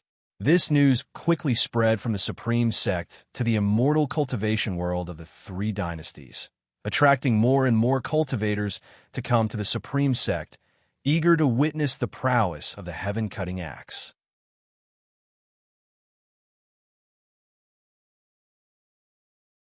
Chapter 193, Just Sparring. Not life-threatening with the arrival of midsummer and under the scorching sun, Guan was picking medicinal herbs in Mystic Valley. As the number of demons and monsters in the world significantly decreased, the sky became bluer.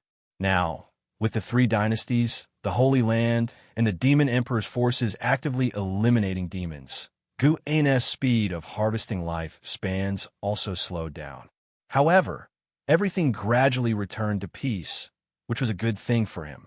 Peace in the world, quietly farming and developing steadily. That was the true path. Lu Jujia came to Guan's side and asked softly, "Senior brother, are you going to participate in the alchemy contest at the end of the year?" After the demon ancestor died, LV Batian became active again. First, he made Xianxia write a book, and then he organized the first alchemy contest of the world. The various rich rewards attracted the attention of cultivators across the world, and disciples of the Supreme Sect could participate as well. In Lu Jujia's view, Guan's alchemy skills were quite good. He had elevated batch after batch of servant disciples to outer disciples. Just in Mystic Valley alone, more than 20 disciples had achieved foundation establishment successfully, and new faces appeared in Medicine Valley almost every year. No need to join the excitement. Having my name on a golden list is enough for me to make a living. Guan casually replied. There will be many similar world contests in the future. If there were a calligraphy contest, he might participate since he liked practicing writing daily. Lu Jujia sighed at the development of the Supreme Sect. Now, the Supreme Sect was vastly different from when he first joined, with a more upright atmosphere and a stronger sect. Previously, even seeing a nascent soul cultivator was difficult, but now there were numerous divinity transformation, void crossing, and unification cultivators on the heavenly repair platform, and he even heard of mystic heart realm affairs. The stronger the Supreme Sect, the more opportunities for the disciples. For example, even participating in organizing the first alchemy contest of the world could reap significant rewards, making it suitable for disciples with ample time but lacking cultivation resources. Guan continued to pick herbs while attentively listening. Listening more to the opinions of lower-level cultivators about the Supreme Sect revealed more about whether the Supreme Sect was on the right path. Wait, why do I have this sect leader's mindset again? Blame LV Batian. However, Guan was accustomed to acting as LV Batian's behind-the-scenes advisor. This feeling was actually quite satisfying, just speaking without doing, fulfilling his desire to command without exerting effort. LV Batian also enjoyed it. Over time, perhaps one day, Guan would want to manage the sect personally. It had been several months since the demon ancestors' fall. The Supreme Sect dispatched inner disciples and outer disciples to eliminate demons, while inheriting disciples and true disciples were sent to the demon land for exploration. The demon land was vast, an unknown treasure trove for the sects of the three dynasties. Even great cultivators of the mystic heart realm could not resist going. Lu Lingjun had left the Third Medicine Valley as well, but her departure did not affect the Third Medicine Valley. When Lu Jujia finished speaking, Guan finally said meaningfully, "You must cultivate the technique left by Wuxia seriously. The rise of the Supreme Sect shows that times have changed, and we both have opportunities." Lu Jujia nodded, starting to imagine the future. Guan handed the picked herbs to Lu Jujia, gave a few reminders, and then left Mystic Valley. Next was the picking in Tinya Valley, Mystic Heaven Cave Mansion, Mountain God Temple, and Yinshu Cave. In the evening, he had to go to the 8 Sina Caves. It was busy but fulfilling. Although the number of demonized monsters was decreasing, Guan still gained a lot of lifespans by picking medicinal herbs. He was even preparing to expand Yinshu Cave Mansion, just as he needed to find 2 female demons for Tian Yaoer. At night, in Yinshu Cave Mansion, Guan sat at a stone table, sipping tea, while watching Tian Yaoer and 2 little cat demons. The demon land lacked nothing but demons, and Guan sought out demons that were suffering. These two little cat demons were twins. Their parents were eaten by a demonized monster last month, and they barely escaped, suffering many injuries over the past month. Xianxia was cleaning their wounds. Seeing her joyful yet distressed expression, Guan couldn't help but think of an Xian. Do women all like to keep pets? Guan extended his divine sense to the depths of the demon land. The legend of the evil demon spread continuously in the three dynasties, making the evil demon a dire threat to all, more terrifying than the demon ancestor. Even the ancient Holy Land could not shake it. The demonic chi of the evil demon was constantly spreading. Even Gu, in the ninth layer of the wandering immortal realm, needed to spend some time searching for it. Half an hour later, Gu An's divine sense locked onto a mountain range deep within the continent, a place nearly 10 million miles away from Heavenly Phoenix Mountain, with demonic chi covering a radius of over 1 million miles. Gu An's divine sense penetrated the densest area of demonic chi. Along the way, he saw a group of mysterious cultivators, none of whom were weak, with the weakest at the Mahayana realm. They had set up camp in a mountain forest temple, each cultivating alone without interacting. It seemed like the Seven Stars spirit realm wanted to guard against the evil demon breaking its seal. Soon, he felt a strong restriction, breakthrough only possible by someone at the wandering immortal realm. He felt he could break it, but he did not want to alarm the Seven Stars spirit realm or the evil demon, so he withdrew his divine sense. Take it slow, no rush. If he could reach a lifespan of 100 million years before the evil demon broke its seal, great. If not, he would break through early.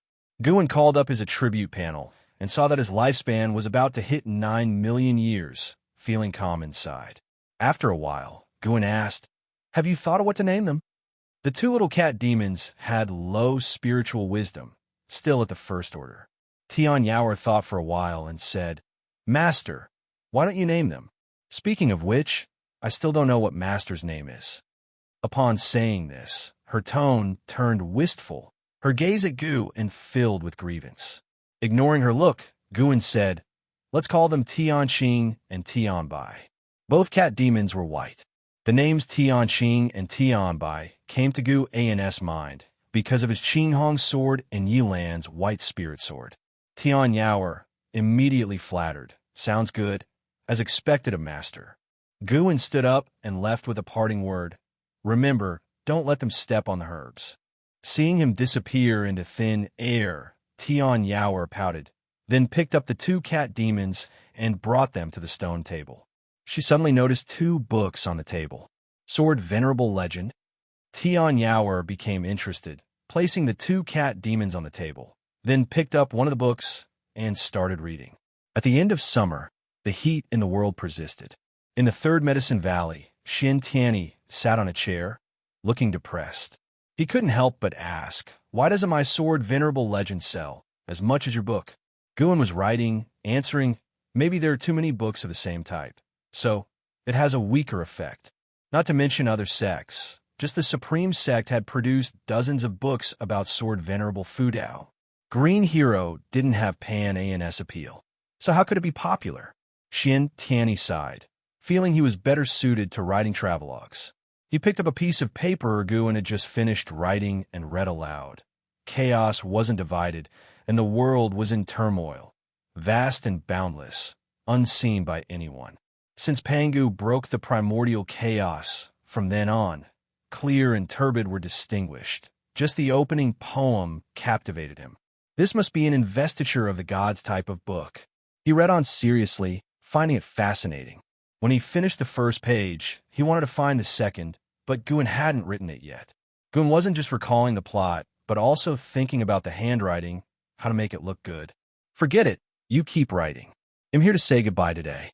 Xianxia put down the paper and said. Without looking up, Guan asked, "Where are you going?" Xianxia replied, "To the demon land to find the evil demon. The Holy Land is leading us." Guan nodded and said, "Be very careful. Don't be complacent because of your cultivation level. You brat, how dare you lecture me? I've roamed the oceans, unlike you who stay in the supreme sect all day. Don't worry, I can't possibly die.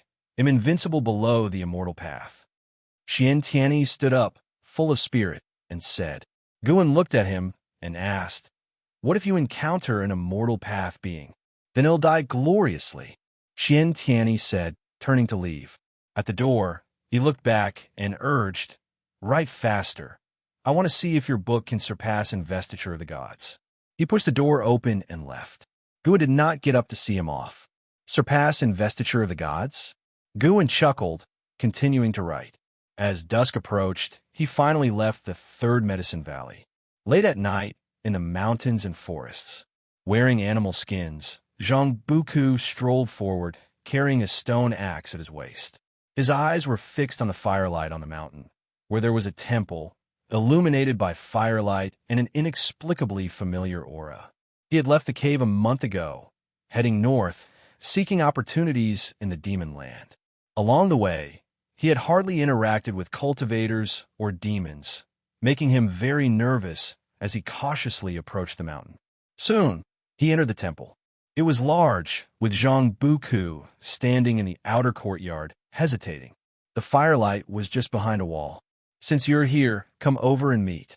A voice came from the other side of the courtyard wall. Hearing this, Zhang Buku breathed a sigh of relief and leaped over the wall. He landed in front of the fire, scrutinizing the black-clad man sitting opposite. The man had a stern face, and beside him was a noticeable heavy sword. While Zhang Buku observed Liya, Liya was also observing him. My name is Zhang Buku. May I know your name? Daoist friend?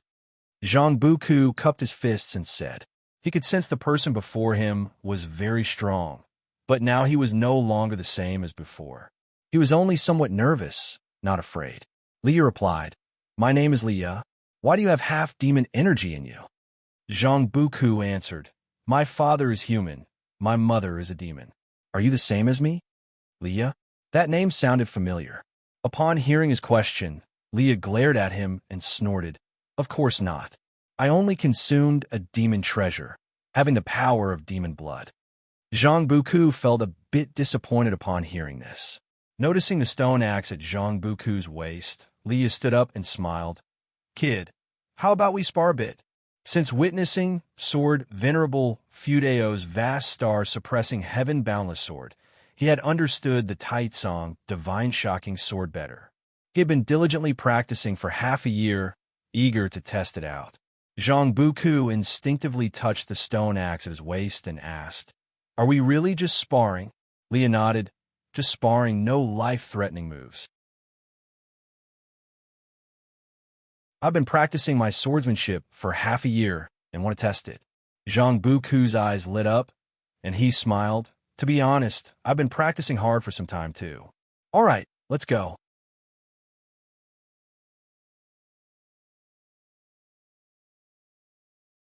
Chapter 194. Be careful, Sword Venerable Fudao pats your shoulder in the dark night. Strong winds arose, and the forest swayed violently. The flames of the temple flickered with the wind, and dust billowed up from the foot of the hill. Liya crashed into the forest, his body smashing through the mountain wall, and the dust quickly engulfed him. His North Sea heavy sword flew hundreds of feet away, piercing a 1,000-year-old tree and splitting its trunk. Zhang Buku hovered in the air, holding a stone axe in one hand. He looked nervously down and asked, Daoist friend Liya, are you all right? Liya's sword intent was so strong that he had to use the heaven-cutting divine axe. He was happy when he struck Liya down, but then he got worried, fearing that he might have killed him. The two had met by chance. He never killed those without grievance or enmity. Zhang Buku waved his left hand, dispersing the dust below, and looked at Liya lying among the shattered mountain wall. Liya hung his head low, covered in blood. That blow from the axe had almost split his body apart. Fortunately, he had taken the dragon image divine primordial. Otherwise, he wouldn't have survived. Zhang Buku quickly flew to Liya's side, panicking and unsure of what to do. Liya struggled to raise his head, closing one eye and gritting his teeth. What kind of monster are you? I'm sorry, I didn't do it on purpose. I really didn't mean to. It's just that you were too powerful. I had to give my all, Zhang Buku hurriedly explained. Hearing this, Leah felt slightly consoled, but he still felt miserable. Fortunately, the ancestor's soul remained at 3 Pure Ones Mountain. Otherwise, it would have been a complete disgrace. Afterwards, with Zhang Buku's assistance, Leah landed, sat cross-legged, and began cultivating energy to heal his injuries. Zhang Buku went to retrieve his North Sea heavy sword. An hour later, Leah opened his eyes, looking at the uneasy Zhang Buku beside him, feeling somewhat helpless. If Zhang Buku had been flaunting his victory, he could still be angry, but Zhang Buku's respectful attitude left him with nothing to blame. After all, it was he who suggested the sparring. How old are you? Leah asked. 71. At 97 years old, Leah felt wounded once again. At that moment, he truly understood what it meant to always have someone better. Losing to an Hao, he could accept, as an Hao was renowned. But losing to an unknown half-human, half-demon in the wild made him feel terrible. Suppressing his pain, Leah asked, "Who is your master?" Zhang Buku scratched his head, saying, "I don't have a master, though I do have an uncle. But all my skills were learned in a cave." A cave? Leah thought of the encounters his ancestor had mentioned. He didn't expect someone to be so fortunate, surpassing decades of his hard work by sheer chance. Seeing him puzzled, Zhang Buku began to recount his experiences, omitting Gu An's existence, as he had promised not to cause trouble for Gu, and listening to Zhang Buku's story. Leah felt even more speechless. Where did the sparrow come from? Why hadn't he encountered it? Although he was known as the person of heavenly destiny in the Li family, blessed with great chi fortune, he felt vastly inferior compared to Zhang Buku. The two, now familiar through their fight, continued their conversation. Far away, tens of thousands of miles away, Guan, who was slaying demons, smiled and then turned to walk into the darkness. After staying in the temple for 2 days, Zhang Buku and Leah joined hands to head north, seeking opportunities in the demon land. During that period, Zhang Buku offered to teach his axe technique to Leah, which deeply touched him. However, determined to concentrate on swordsmanship, Leah declined, realizing that his loss wasn't due to his swordsmanship, but because Zhang Buku's physique was far stronger. Leah began to wonder if accompanying Zhang Buku might lead to great opportunities. Sigh, if junior brother Gu knew he was seriously injured again, he would surely worry about him. Time flew by, and a year passed quickly. In early May of that year, Gu An's total lifespan reached 10 million years, and the demons in the 3 dynasties had become scarce. He no longer descended the mountain, returning to his former farming life. Although the trend of seeking opportunities northward was rising, the number of new disciples recruited by the Supreme Sect each year continued to grow, keeping the sect lively. This year, the number of servant disciples in the Third Medicine Valley exceeded 600, a quarter of whom were new. Those who left had been promoted thanks to the Foundation establishment pills bestowed by Guan. As a result, Gu An's network within the Supreme Sect grew wider. Now, whenever he went to Outer Gate City, disciples would always greet him. The number of servant disciples in the Mystic Valley also reached 50. When Guan wanted to expand the Medicine Valley, the Outer Sect Great Elder LV Songhan readily agreed. Gu An's book, Shattering Void, had brought him many benefits, and combined with the LV family's backing, he would comply with most of Gu An's requests. One day, Guan came to the North Sea Mountain, embodying the mountain god, to inspect Sage Xianmiao's progress over time. Sage Xianmiao had also recruited some minor demons to assist, giving him more time for cultivation. When the mountain god arrived, he immediately rose to welcome him and accompanied the mountain god to pick medicinal herbs. During this process, he mentioned some recent events in the North Sea Mountain. Though the demon disaster had ended, cultivators often fought over treasures and grudges. He saved many people in the name of the mountain god, hoping to spread the mountain god's name. Interestingly, although the mountain god's name was widely known, Only Sage Xianxia could sense Guan's presence.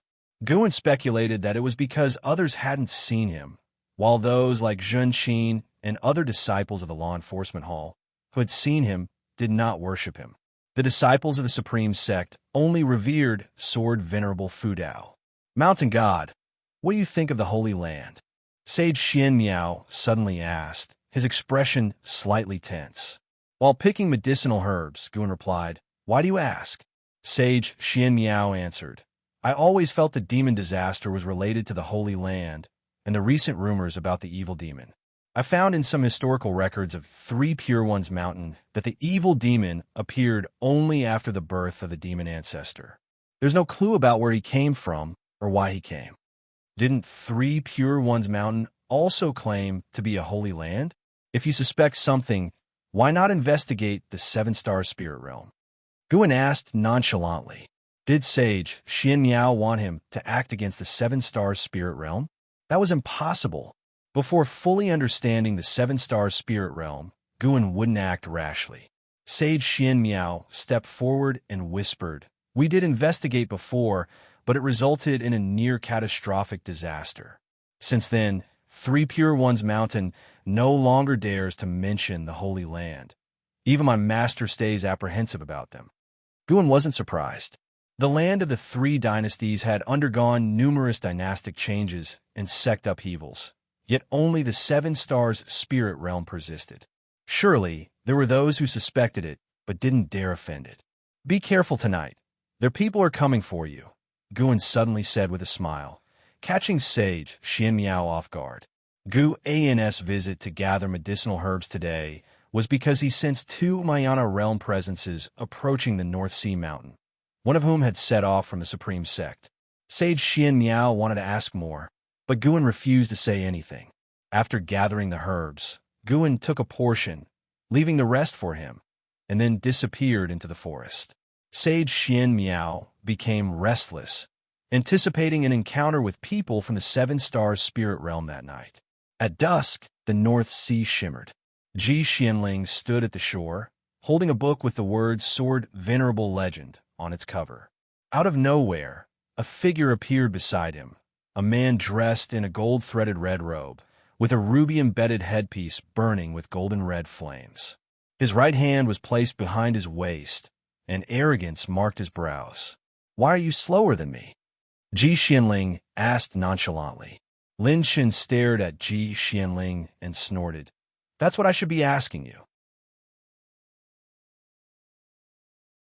He shifted his tone and asked, after staying at the Supreme Sect for a year, "Any information on Sword Venerable Fudao?" "The information is in my hand. Do you want to see it?" Ji Xianling raised the book in his hand, smiling. Lin Shen immediately confiscated the book, quickly scanning it with his divine sense. He looked up at Ji Xianling and said coldly, "Are you mocking me?" Ji Xianling raised his chin and said, "Lin Shen, who told you that I came to the Supreme Sect to investigate Sword Venerable Fudao?" Lin Shen frowned. Ji Xianling continued, "The higher-ups want to be on friendly terms with Sword Venerable Fudao. He's likely at loose Immortal Realm 9 layers, or even higher. Such a great cultivator couldn't have appeared out of nowhere. He might be from a great sect overseas. Lin Senior's death was indeed unfortunate, but it's his fault for not being strong enough. If someone like him, a loose immortal, had to die, I advise you to give up on this idea." Lin Shen sneered coldly. "So your faction prefers to endure humiliation? Sword Venerable Fudao dared to kill my father. Are you sure he has respect or goodwill towards the Seven-Star Spirit Realm?" Ji Xianling shrugged. "Why don't you ask him yourself? I don't want to court death. Honestly, our family sent me here to recruit the Supreme Sect, which means recruiting Sword Venerable Fudao." Lin Chen's eyes flashed with anger. He threw the book against Ji Zunling's chest and turned to leave. Ji Xianling grabbed the book, smirking, "Oh, be dark soon. Be careful if Sword Venerable Fudao pats you on the shoulder." Lin Chen stopped and looked back at him, while Ji Xianling raised the book. Next, Lin Chen vanished in a thin air. Ji Xianling smiled, and then sat down to continue reading. At night, Lin Shun arrived at the mountain god temple, where sage Xianxia resided, to inquire about the mountain god, suspecting that the mountain god was Sword Venerable Fudao. How could two such great cultivators appear simultaneously in the land of three dynasties? As a disciple of the seven-star spirit realm, he had never seen any mention of the mountain god in ancient records. Lin Shin expressed that the Holy Land wished to recruit the mountain god and sent him here for this purpose. Sage Xianxia was cautious towards him, merely stating that the mountain god's whereabouts were elusive, and he wished to see the mountain god himself, which was why he had built the temple there. After inquiring for a long while and getting no satisfactory answers, Lin Shun felt a murderous intent but held back, fearing the mountain god might be nearby. He suddenly noticed the small wooden figure in Sage Xianxia's hand and asked, "Is this the mountain god's wooden figure? Can you get it to me?" Sage Xianxia had leisurely carved many small wooden figures of the mountain god, intending to spread the mountain god's name. He tossed the wooden figure to Lin Shun. Lin Shun said no more, taking the wooden figure and leaving. Burdened with thoughts, he walked through the forest at night, his eyes fixed on the wooden figure in his hand, increasingly convinced that the mountain god might be Sword Venerable Fudao, his eyes filled with uncontrollable killing intent.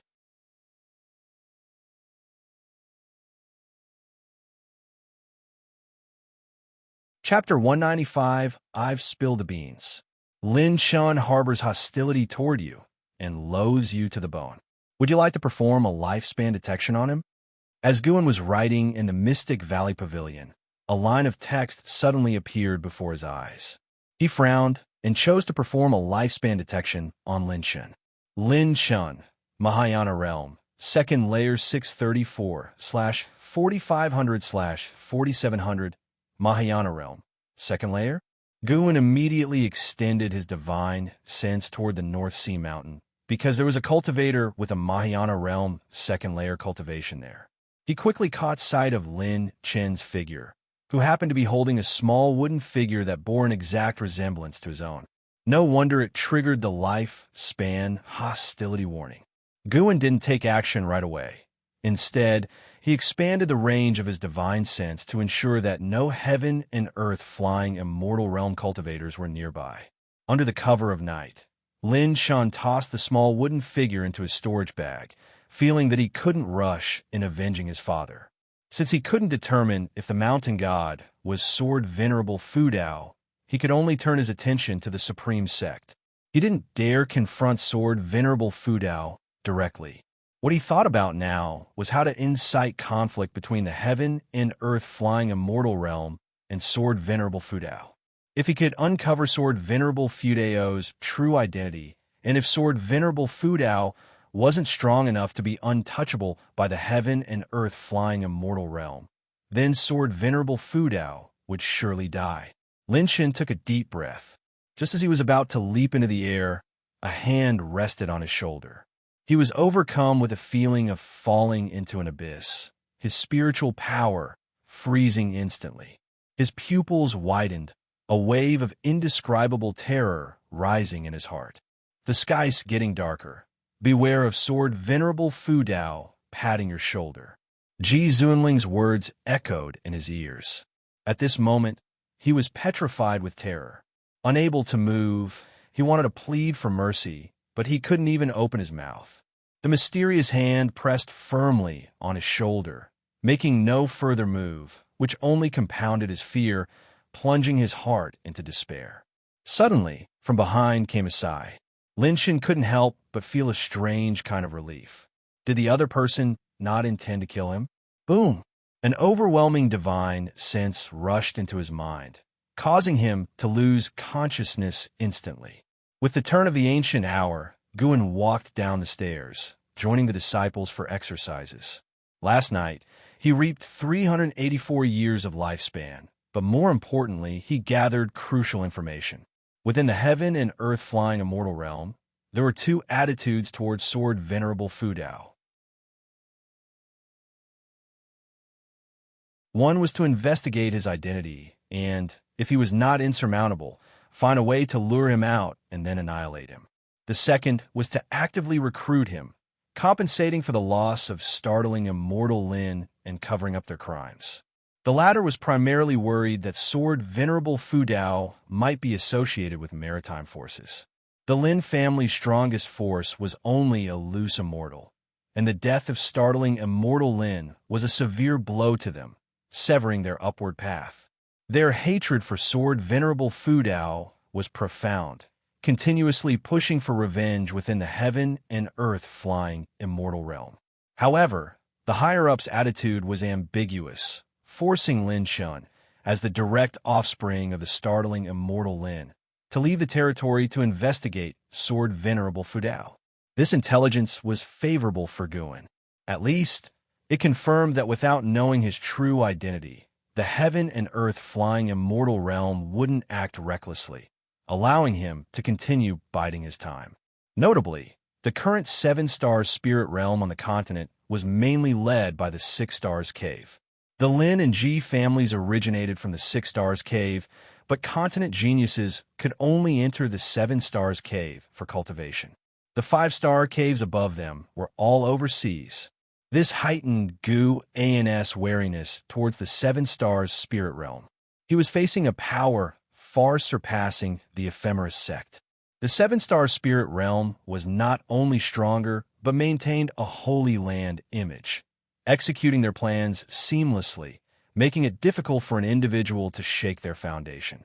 Even if heaven and earth flying immortal could sweep through the 6 Stars Cave and 7 Stars Cave, how would one face the 5-star caves above?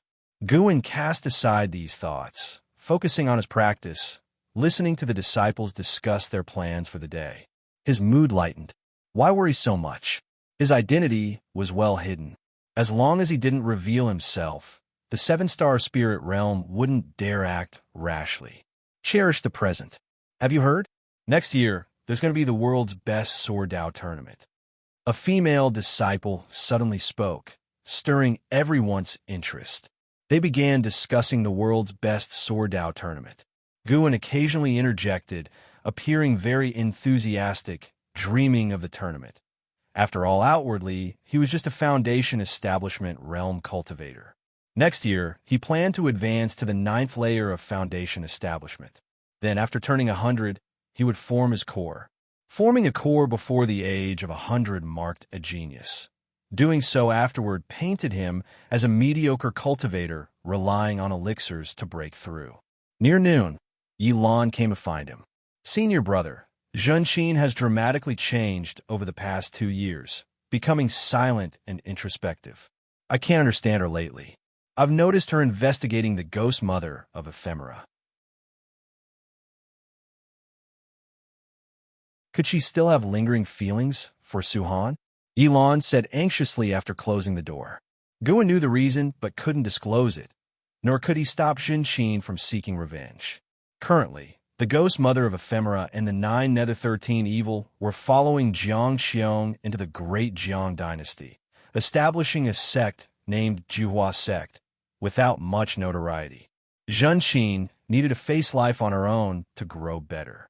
Of course, if she ever confronted the ghost mother of ephemera and couldn't win, Guan would protect her, as she hadn't deviated from the right path. She's grown up and has her own thoughts. Don't worry too much, Guan comforted.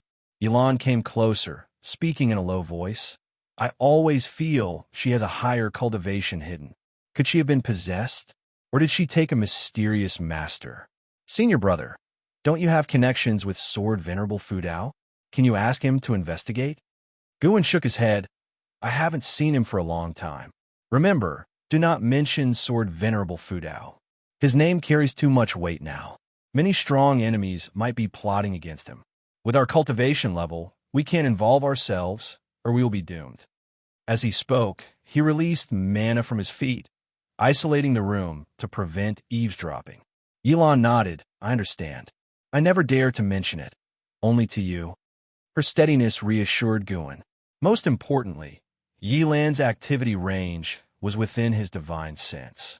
The Foundation establishment realm cultivators of the supreme sect could never escape his divine sense range for life.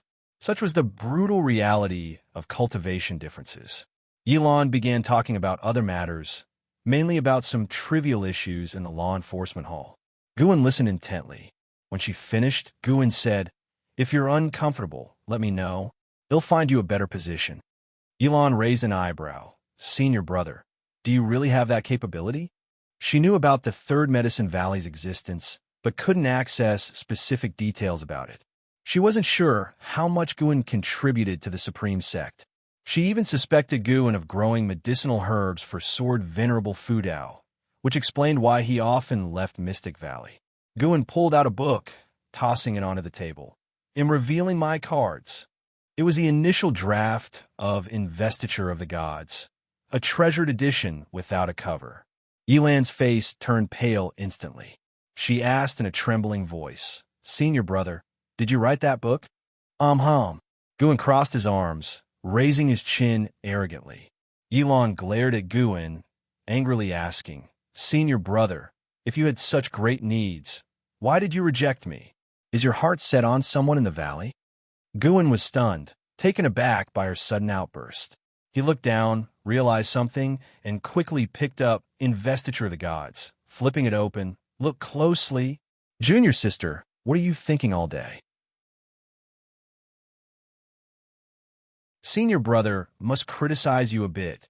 Yilan only needed a glance at a couple of lines to recognize the book. She widened her eyes in shock. "You wrote Investiture of the Gods? Are you panning?" Guan shook his head, giving her a look that said he couldn't believe her misunderstanding. Her face turned red. She circled the table, grabbing his shoulders and gently shaking him. "Senior brother," she said coquettishly. 2 ancient hours later, Yilan opened the door and walked downstairs. Lu Jujia saw her and smiled, greeting her. Yilan kept a stern face, nodded slightly, and then flew away using her sword. Lu Jujia was used to her demeanor. After all, staying in a law enforcement hall for a long time tended to make one serious. Days of leisure passed by. Guan wandered among the various medicine valleys, occasionally visiting the Outer Gate City and Inner Sect City, living a comfortable life. However, the increasing demonic chi from afar indicated the day when the evil demon would break the seal was approaching. Guan hesitated whether he should break through to the heaven and earth flying immortal realm early to avoid mishaps. After thinking it over, he decided to break through at sea by the end of the year. Better safe than sorry. Summer gave way to autumn. Because of the upcoming World's Best Sword Dao tournament, more sword cultivators started arriving at the Supreme Sect, causing sword competition signs to appear around Mystic Valley. Fortunately, Sword Venerable Fudao was hidden in the nearest Outer Gate City, deterring these sword cultivators from bullying the servant disciples. Afternoon in the Third Medicine Valley, Guan stood with his hands behind his back, watching the disciples sweeping the grounds. The white spirit rat was frolicking in a pile of fallen leaves, infuriating an Exen, but always eluding her capture. Everything felt perfect. Guan's lips curved into a smile. As he was appreciating the beautiful scene, he suddenly sensed something and turned to look north. Beyond 3 dynasties, a strange heavenly aura appeared above a river that cut through the mountains. It resembled the celestial aura that appeared when Lu Lingjun ascended. Someone else was ascending? Guan thought to himself. He sensed this celestial aura was slightly stronger than when Lu Lingjun ascended, but not strong enough to make him wary. He previously speculated Lu Lingjun's successful ascension was due to his presence nearby during his breakthrough. Would there be special circumstances around this ascender? Guan's divine sense began scanning the forest within a 1,000-mile radius, his gaze suddenly locking onto a stele hidden in the grass. The stele contained restrictions only breakable by Mahayana realm cultivators, concealed without any leakage of aura. Interesting. Guan had no intention of investigating further, as he already saw many great cultivators heading toward the place where the ascender would descend. Besides great cultivators, There were also low cultivation individuals, such as Li Ye and Zhang Buku. Seeing Li Ya's figure, Gu An's expression turned peculiar. Why did he feel like Li Yu was going to get hurt again? Speaking of which, Zhang Buku was frequently injured in recent years. Eve.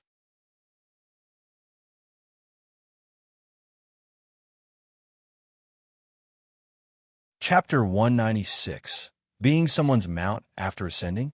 The demon lands in autumn were covered with golden leaves, like a sea of gold. Li stood on the North Sea heavy sword, flying through the air, while Zhang Buku stood behind him, staring into the distance. Zhang Buku saw a figure in the distance flying towards the horizon at a speed far beyond theirs, the powerful aura of their cultivation level making him secretly astonished. Brotherly, are we really going to get involved in this mess? Zhang Buku couldn't help but ask. Li had been his first friend. This past year, they had ventured through the demon lands together, facing life and death, forming a deep bond, but it was easy to get hurt. Even though they often got injured, being able to rely on each other was far better than going alone. The fierce wind blew against Li Ya's face, and he showed a smile on his handsome and resolute face. He said, "So many great cultivators are rushing there. Let's go take a look. We won't fight yet. We'll observe quietly. If there's no opportunity, we'll just watch the excitement. But if there is one, all the better." Zhang Buku heard this and found it reasonable. He looked ahead, eyes showing a hint of anticipation. On the other side, Guan was not continuously watching the Ascension Land, but had begun to busy himself. He was preparing to expand Yinshu Cave. Yinshu Cave, watched over by Tian Yaoer, truly belonged to him. Apart from a Mystic Heaven cave mansion, the other medicine valleys were mostly exposed, making direct expansion difficult. He entered Ninshu Cave and used his own mana to enlarge it. Tian Yaoer watched Gu N's back. Her little mouth opened wide, while Tian Qing and Tian Bai squatted on her shoulders, shaking their heads as they watched Gu and walked in front of the mountain wall, his right hand leading the way. And with each step, the mountain wall ahead would cave in without any rocks falling or the cave shaking. This ability left Tian Yaoer's eyes wide with amazement. She always knew Guan was strong, but hadn't realized just how formidable. Even after training for many years, she couldn't comprehend Gu An's divine skills. In the time it took for an incense stick to burn, Ninshu Cave had doubled in size. Since Heavenly Phoenix Mountain was particularly large, it wouldn't affect the mountain body, and further expansions by 10 times would be no problem in the future. Guan arrived at a stone table, placed down a storage bag, and said, "These are all seeds, up to you to plant them. Don't disappoint me." Without waiting for Tian Yaoer to respond, he vanished into thin air. Tian Yaoer didn't look at the storage bag, but instead mimicked Gu An's earlier posture, raising her right hand and carefully recalling his movements. The moon set and the sun rose, ushering in a new day. In the third Medicine Valley, Guan put down his pen and stood by the window, looking at the demon lands. After the Ascenders arrived last night, that steel triggered a restriction, opening an entrance to a minor heaven and earth, where all the great cultivators swarmed in. Early this morning, many people had flown out and started fighting, including Li Ye and Zhang Buku. In the mountain forests by the riverbank, Li Ye lay bloodied amongst the fallen trees, staring at the overbearing figure high in the distant sky, clenched his teeth, and struggled to stand up. Ha ha ha! So this is the ability of the great heavenly spirit land? Nothing more. I don't know whether I ascended to the wrong place, or if this world is just so weak. The speaker was a man with blood-red hair, 2 curved black horns on his head, bare-chested, in black pants, with a fiery red sash around his waist, crawling with strange blood-colored runes. With his spiritual power surging, the runes wriggled, lifelike. He wielded a silver rod, sweeping it at the great cultivators attacking from all directions. Blood flames erupted, sweeping across the sky in a spectacular display, forcing those great cultivators back. He vanished into thin air, appearing instantly behind a great cultivator of the Mystic Heart realm, and smashed down with his rod. Boom! The great cultivator plunged into the river, their life or death uncertain. Zhang Buku quickly flew to Li Ya's side, also severely injured but not as badly. He said in a deep voice, "Brother Li, we should retreat." Though reluctant, Li could only nod. The two supported each other, flying away, with mad laughter and the sounds of heaven and earth clashing coming from behind. That guy deliberately didn't kill, specifically tormenting opponents. The more they suffered, the more excited he became, like a mad demon. Runaway ants, remember the name of this one. This one is honored as the Great Saint. You all may call this one the Blood Prison Great Saint. Hearing this, Zhang Buku immediately accelerated, fearing the Blood Prison Great Saint would chase them. In fact, the Blood Prison Great Saint was indeed watching Li Ya and Zhang Buku. He was very interested in these two guys with half-human, half-demon blood, especially Zhang Buku, whose chi blood was so strong it seemed he was hiding a cultivation level, and his axe technique was also impressive. After a while, with no one left standing around, the Blood Prison Great Saint smacked his lips, looking at the white light whirlpool hovering over the distant forest, hesitated, then flew off in another direction. That direction was where Zhang Buku and Li Ya had fled. An ancient hour later, Zhang Buku and Li Ya landed in a dense forest shrouded in thick fog, with rich spiritual energy, perfect for hiding. After landing, Li Ya began to set up a formation, with Zhang Buku merely watching, not knowing the technique.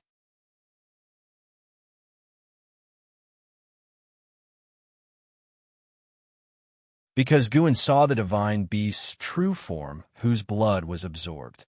With the fall of the demon ancestor, many demons were slaughtered, and the demon lands had become a place where the human race sought opportunities, with great cultivators fighting everywhere. The focus of the seven-star spirit realm was on the evil demons, ignoring the Blood Prison Great Saint, perhaps having seen countless ascenders. The Blood Prison Great Saint's consciousness gradually awakened, feeling a heavy and uncomfortable drowsiness. He struggled to open his eyes, seeing a large tree with a man sitting on the grass in front of it, holding a book. He abruptly opened his eyes wide, trying to teleport away, but only managed to stand up, not jump away. He seemed to realize something, his eyes showing panic. He had turned into a red-furred bull, almost as tall as a grown man. He wanted to speak, but all that came out was a moo. The most despairing thing was that his cultivation level was gone. This must be the path of returning primordial spirit. Guan had sealed his cultivation to the energy cultivation realm, with mana wrapping his demon core and primordial spirit, making him appear no more than a first-order demon beast. Ascender from the spirit realm, if you serve me for 1,000 years, I'll let you go. Guan put down his book and said leisurely. Looking at his youthful face, the Blood Prison Great Saint felt only fear. Guan stood up and walked toward him, making him retreat in fear. Without his cultivation, how could he dare escape? Eventually, he was caught by Gu and humiliatingly ridden. Guan sat on his back, patting him, pointing in a direction. He could only move forward. By dusk, Guan had ridden the Blood Prison Great Saint back to the Mystic Valley. With his dark red fur and majestic body, he instantly drew the curiosity of numerous disciples, who gathered around, pointing. The Blood Prison Great Saint was dazed. With his divine sense sealed, he had worried all the way about which demon cave he would be taken to. Yet, these cultivators' chi blood was so weak, seemingly all in the energy cultivation realm. He felt like he had arrived in some small place in the spirit realm. As Guan introduced him to the disciples with a smile, this feeling of illusion became a mix of complex emotions. He was the Blood Prison Great Saint, the most outstanding genius of the spirit realm in 10,000 years, sweeping the 9 continents and 7 seas, reigning invincible, earning the title of Great Saint through his battles. Yet, after ascending, he had become a mount? The Blood Prison Great Saint sank into bewilderment.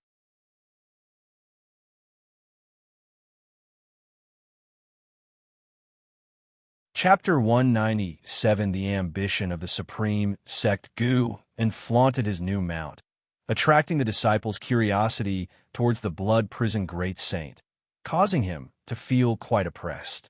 But fearing Guan, he could only endure. Even Chu Jingfeng, who usually practiced swordsmanship on the mountaintop, came to join the fun. He had seen many mounts, but it was his first time seeing such an imposing ox. Its large horns were impressive, and its fur fluttered like flames in the wind. After lingering in the Mystic Valley for an hour, Guan took the Blood Prison Great Saint back to the Third Medicine Valley. He planned to take the Blood Prison Great Saint with him wherever he went around the Supreme Sect. Now, the number of cultivators in the Supreme Sect was increasing, and it was possible to see cultivators riding their mounts in the sky. The disciples of the Third Medicine Valley were equally interested in the Blood Prison Great Saint. The presence of such spiritual energy in this valley amazed the Blood Prison Great Saint, as such a level of spiritual energy was rare even in the spirit realm, making him look forward to the days ahead. Since he came, he might as well find peace. But just one night later, that thought was replaced by anger. There was an incredibly fat old rat in the Medicine Valley. Damn it. It was infuriating. He was napping downstairs when a white spirit rat bit his butt, startling him. As an invincible great saint in his realm, how could he tolerate this? What frustrated him even more was yet to happen. He couldn't catch the white spirit rat. That night was the darkest moment in the Blood Prison Great Saint's life. The next day, Guan took the Blood Prison Great Saint to Xianxia Valley. Why are you riding an ox? Luo Han approached the Blood Prison Great Saint and asked curiously, unable to resist touching its fur. Guan smiled and said, just bought it. How is it? Impressive, right? Indeed, quite nice. What breed is it? I'm not sure either. I call him Bull Demon King. Bull Demon King? That name. Luo Han shook his head with a smile, while the Blood Prison Great Saint lowered his ox eyes, looking dispirited. LV Xian and Jiralai were also attracted to the Blood Prison Great Saint and came over to greet Guan. Given the plethora of demon creatures in the world, they didn't inquire much further. Have you seen my third sister lately? Jiralai asked Guan and shook his head and said, No, I rarely go to the inner sect. What's the matter? Need me to deliver a message? Jiralai nodded and said, The family wants to summon her back to the Seven-Star Spirit Realm. Could you help convey the message? Guan readily agreed and then went to pick medicinal herbs. 3 monkey demons circled the Blood Prison Great Saint with great curiosity. Seeing their scratching and sniffing, the Blood Prison Great Saint felt they were mocking him, making him even more annoyed. It became even more difficult after ascending for the 3rd day. In late autumn, LV Baitian came to see Guan. After going upstairs, he habitually closed the door and set up a restriction. After finishing, he approached the desk and sat down, smiling as he asked, Is the ox downstairs yours? Its qualifications are a bit lacking. It's just a first order. It's not very useful. Do you want me to give you a 3rd order mount? Guan shook his head and smiled. No need. I don't have many enemies. I don't need such a powerful mount. Besides, I have a good eye for this ox. It's quite intelligent. Intelligent? Looking at its eyes, it seems like it's about to be buried. Haha. Guan chuckled without denying. LV Baitian didn't continue to mock the Blood Prison Great Saint and started discussing sect matters. Although the number 1 Sword Dao tournament in the world had not yet taken place, he already looked forward to the next big event. Guan's love for teaching was aroused, and he began to talk at length about various ideas, which LV Baitian listened to with great interest. Guan not only discussed methods, but also envisioned a bright future, making LV Baitian feel quite pleased. After a long time, taking advantage of Gu and drinking tea, LV Baitian asked, How do you think the Supreme Sect should view demons? During the previous Great Demon Calamity, the Demon Emperor had sent a group of great demons. This group of demons was now still staying in the Supreme Sect, following Xie's leadership. The Supreme Sect had not mistreated them, arranging caves for each. Guan responded, Sometimes human hearts are worse than demon hearts. Since we are already cultivating to become immortals, why should we have racial prejudice? Why can't the Supreme Sect recruit demon clan disciples? LV Batian nodded. He sighed and said, but doing so, wouldn't there be hidden dangers? Everything has its pros and cons. We can't avoid doing something just because we fear the cons. If successful, it can set an example, making the human and demon clans on the mainland no longer be at odds. If it fails, then treat it as a training exercise, suppress it if necessary. Isn't suppression what you were best at in the past? Guin said calmly. With this, he aimed to accumulate strength for the Supreme Sect. The Supreme Sect eventually has to face the Seven Stars Spirit Realm. Ji Xianling represented the Seven Star Spirit Realm in trying to win over the Supreme Sect, but the Supreme Sect only maintained good relations without bowing down, reflecting the attitude of the Hall of Elders. Now, the mentality of the upper echelons of the Supreme Sect had become inflated. They were already thinking about becoming the second Holy Land in the mainland, or even surpassing the Seven Star Spirit Realm. With Gu An's support, LV Batian felt much more confident, and the smile on his face became brighter. The two chatted for a long time before LV Batian left, satisfied. Downstairs, he looked at the blood prison great saint lying on the ground and became interested. He walked over, patted the blood prison great saint's head, and said with a laugh, "Little beast, cultivate well. One day, you might become a disciple of the Supreme Sect. Reaching the nascent soul realm is not impossible."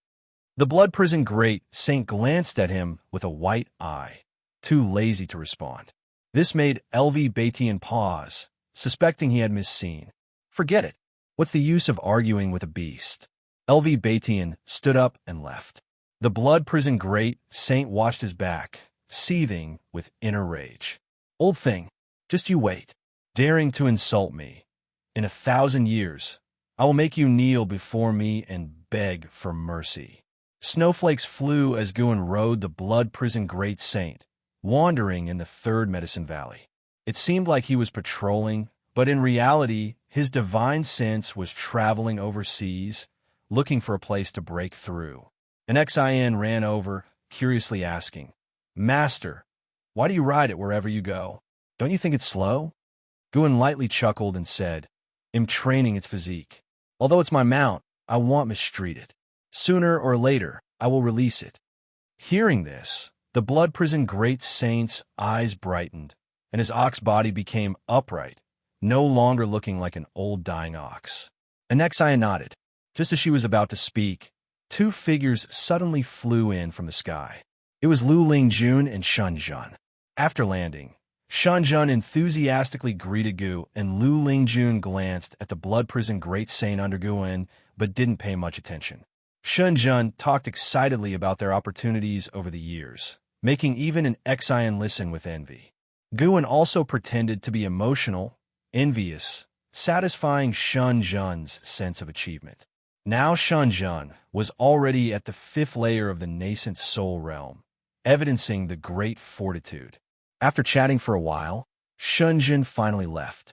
Before leaving, she mentioned preparing to publish a book next, which made Gu An's heart skip a beat. After Shenzhen left, an Xian also didn't disturb Guin and Lu Lingjun, finding an excuse to leave.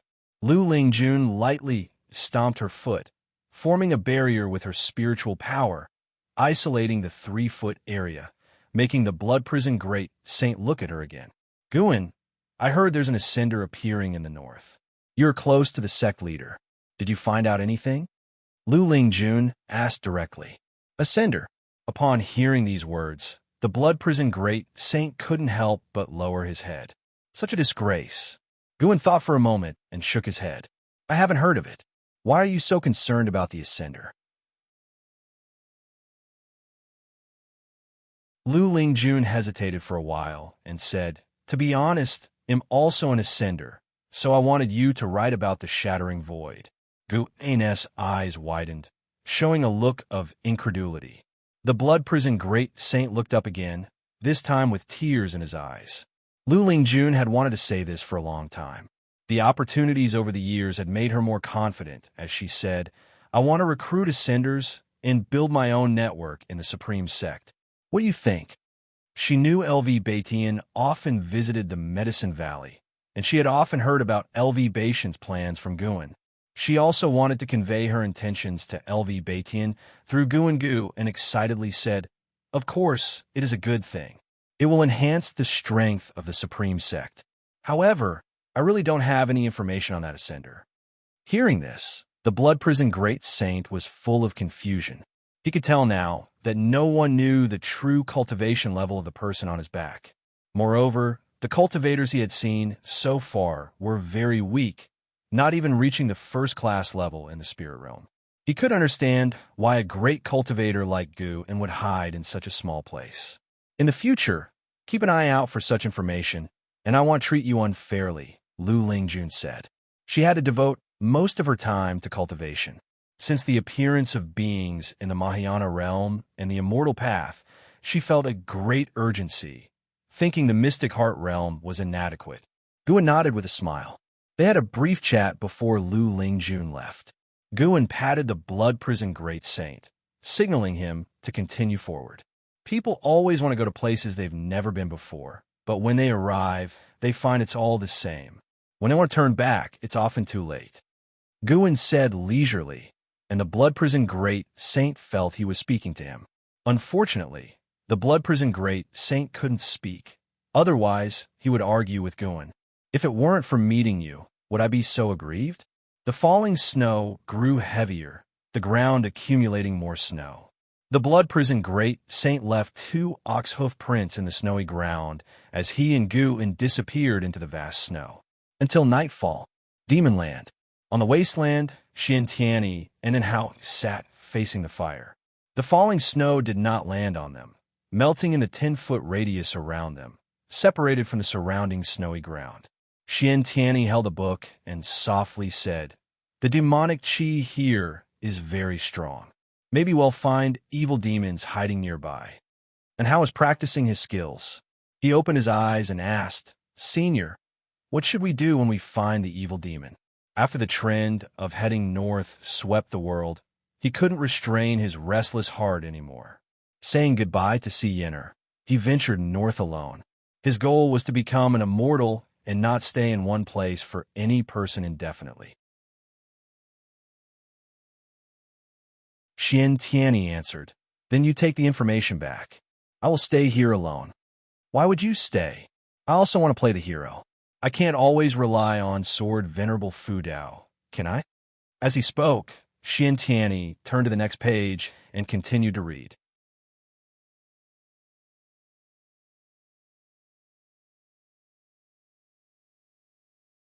Chapter 198. Master understands you deep in the night. Inside the Mystic Valley Pavilion, candlelight flickered and hot tea was brewing. Zhenqin sat dazedly on a small stool, staring at the teapot and lost in thought. Guan was writing a book. After he finished a page, he started to appreciate it, feeling increasingly pleased with his work. "Disciple, come and have a look." Guan's voice interrupted Zhenqin's thoughts. Zhenqin quickly stood up, walked to his side, took the page from his hand, and read it attentively. "The 7 Great Saints. Great Sage who pacifies heaven. Bull Demon King?" Zhenqin couldn't help but look at Guan and asked, "Master, isn't your bull downstairs the Bull Demon King? Did you write him into the book?" Guan chuckled and asked, "Is that not allowed?" "Of course it is, but your writing style?" Zhenqin nodded, her expression a bit hesitant. "Does Master have such talent?" Upon thinking about it, she realized that since Master didn't cultivate, he must have time for music, chess, calligraphy, and painting. After finishing reading, she handed the page back to Guan and said, "It's very well written. Just this part alone feels no worse than the investiture of the gods." "Master, are you planning to publish a book?" "I hope you can surpass Panin." Before she could finish her sentence, she suddenly widened her eyes in astonishment and looked at Guan Panin. "Guan," Zhenqin's expression turned peculiar, and she quickly asked, "Master, could you actually be Panin?" Guan smiled and said, "This is my biggest secret. I'm only telling you. Can you tell Master what's troubling you?" Guan could feel that Zhenqin came today, wanting to share her troubles, but was afraid of something, So he revealed his identity as Pan and to draw her out. Although he already knew the truth, he couldn't expose his identity, and what Xianxia needed was to confide in someone close by. Xianxia gritted her teeth and said, "I'm afraid of dragging Master into this. If you don't say anything and something happens, you'll not only drag me into it, but it will also become my burden. That would harm me more." Guan shook his head. Xianxia felt relieved and smiled for the first time. At Guan's gesture, she moved to the other side of the desk and began to talk about Su Han's death. Guan got up to pour tea, and Xianxia's gaze followed his back, trying to see his reaction. However, she couldn't see through anything. Had Master already let go of senior brother Su? Xianxia thought to herself. She couldn't blame Guan. She owed Su Han for covering for her, but her master owed him nothing. Guan brought a bowl of hot tea in front of her, looking at her calmly as she spoke. When she finished, Guan said, "The deceased have passed. You should live according to his wishes, not inherit his hatred. But think about what he said to you before he died. What do you think he hoped for you to do?" Guan interrupted her and asked solemnly. Xianxia remained silent. Guan continued, "Let alone whether you could defeat the ghost mother of ephemera. The world is so vast. Are you going to spend your whole life searching for her? Cultivate well and experience the world your senior brother wanted to see. Do the things he couldn't achieve. That is truly good for him. There is a divine intent in the unseen world. Your senior brother ultimately attracted a body of sins, but inheriting his power means you share his fate, whether for good or ill. It's all up to your intentions." Xianxia was filled with countless thoughts, her expression complex. Guan was not rushed. He merely provided guidance. To let go, she needed to rely on herself. Xianxia looked up at Guan. Now, in her eyes, he seemed very weak. Since inheriting Su Han's cultivation, Xianxia had already formed her nascent soul, and her cultivation level was still growing. It was inevitable she saw others from a superior viewpoint, but tonight she felt deeply ashamed. What use was mere cultivation level? She took a deep breath and asked, "Master, if I perform good deeds, will it really help senior brother Su?" Guan answered, "I am not sure, but at least this way you can free yourself and fulfill his wishes." Xianxia chuckled, instantly returning to her usual lively and mischievous demeanor. "Master, you are Panin. You hit it well. Earlier, I even thought you were the author of the Supreme Secret Records." "Ahem, nonsense. How could Master be such a person?" "Wait, does she also read the Supreme Secret Records?" Gu An's expression turned peculiar. Shenzhen truly was a scourge, corrupting so many people. Xianxia snorted. "Who told Master to love reading Green Hero Travelogue? They're all rumors. Don't believe them." The master and disciple duo began to argue. A long while passed. Guan spoke, defying fate, divine skill. "Master knows. Someone wants to pass it on to me. I could put in a good word for you, allowing you to become a true disciple and embark on a proper immortal cultivation path." Xianxia was once again shocked, not expecting her master to have such an opportunity. "Master, who is it? Are they powerful?" Xianxia asked curiously. "Sect leader LV Batian. Do you think he's powerful?" "Yes. Does that mean, Master, you will become a great cultivator of the unification realm in the future?" "I did not agree, and his lifespan is long. Perhaps he will live longer than your master. This matter cannot be spread to avoid trouble." "I understand, Master. To be honest, I am now a nascent soul realm cultivator. These years, hiding my cultivation level has been really uncomfortable." Xianxia began to complain. Guan laughed and said, "Master understands you." "How do you understand?" "Fine, I do not understand. Can Master hit you for daring to show off to Master?" The master and disciple again started to bicker.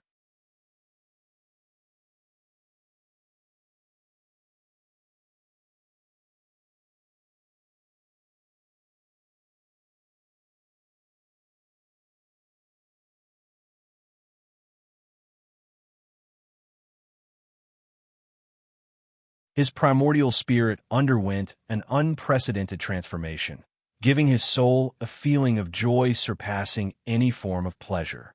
An hour later, Guven completely crossed into the heavenly flying immortal realm. The ocean surrounding the continent also erupted into monstrous waves, a scene formed by countless underwater demonic beasts surging, affecting unknowable miles. Guven opened his eyes, his primordial spirit leaping out of his body. He instinctively wanted to break free from the lifespan barrier, leap out of this heaven and earth, and peek into the higher world. However, he restrained himself. He gazed up at the night sky, his eyes penetrating millions of miles high, and he saw an invisible membrane enveloping the night sky, like a prison cage binding all beings of heaven and earth. He felt he could cross that invisible heavenly layer, but he didn't dare to at the moment. Having no understanding of the world beyond, he couldn't rush there. Suddenly, Guven spotted that invisible heavenly layer producing ripples. He looked towards the direction from which the ripples came and saw a figure descending from the sky, falling to the end of heaven and earth. Someone arriving from the outer heavens? He dared not look too closely, fearing to disturb the other. He suddenly realized that the world and the outer heavens weren't so isolated. Heavenly flying immortals of this heaven and earth would venture out, but also return. He continued to enjoy the process of spiritual energy tempering his body. After the breakthrough, his primordial spirit had already transformed into a flying immortal primordial spirit, capable of slipping into yin and yang. By yin, it did not mean underground, but another world contrary to this one.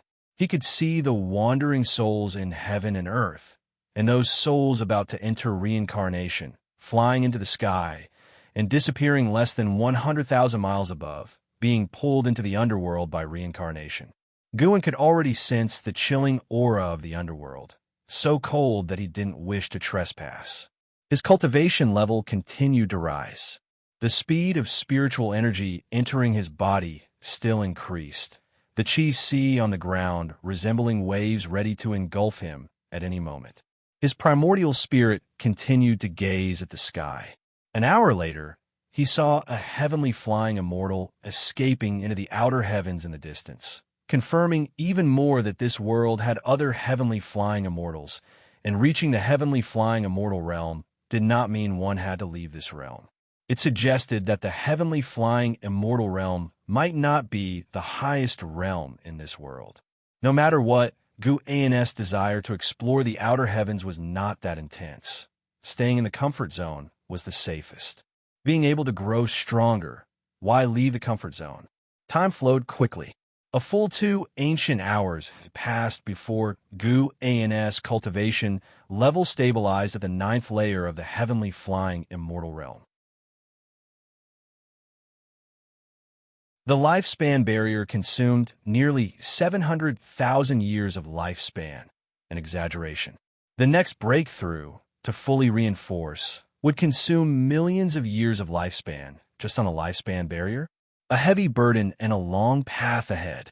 After the spiritual energy no longer entered his body and the world returned to calm, Guven slowly stood up. He did not immediately remove the lifespan barrier, but sensed his own strength. His mana and senses both underwent a transformation. The 9 heavens of the immortal path and the gaps thereafter would only grow wider. Guven felt that a wandering immortal couldn't defeat a heavenly flying immortal across realms. Mastering any divine power would not suffice. Elsewhere, in the demon land, within a dark forest, a space rift suddenly appeared, and a severely injured and Hao was tossed out from it. He immediately got up and flew south, constantly calling for his master his heart. But unfortunately, as before, his master did not appear. Damn it, it's all because I'm too weak. And Hao gritted his teeth, his pride shattered that night. The scenes of Xianxia using a mysterious scroll to send him away kept flashing in his mind, and his ears echoed with Xianxia's ambitious words. Go back. I won't die here. Wait for me to return and find you.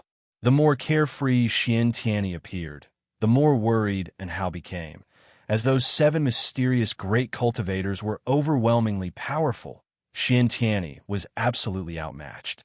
Who exactly are they? What did Senior Xian leave on my back? And Hao thought anxiously and angrily, recalling how before parting, Xianxia slapped him into the space rift. At the moment he was struck, he felt his back burn, and now it itched as though someone were using a small knife to carve words on his back. He felt Senior Xian detected something and left the information on his back, but now he could not use his divine sense to check. Whenever his divine sense approached his back, it was repelled by a mysterious power. He quickly took out a spirit energy elixir and forcefully poured it into his mouth. His gaze became determined. He would definitely return. If Xianxia died, no matter who the murderer was, he would seek revenge for Xianxia. The moon set and the sun rose. Heaven and earth completely calmed down, and Guan then removed the lifespan barrier and headed towards the Supreme Sect. With just 3 steps, he returned to the Supreme Sect. He returned to the Mystic Valley, came down from the building, and rode the Blood Prison Great Saint towards Xianxia Valley. The Blood Prison Great Saint could feel his good mood, humming an unfamiliar tune. He had to admit, it sounded quite nice.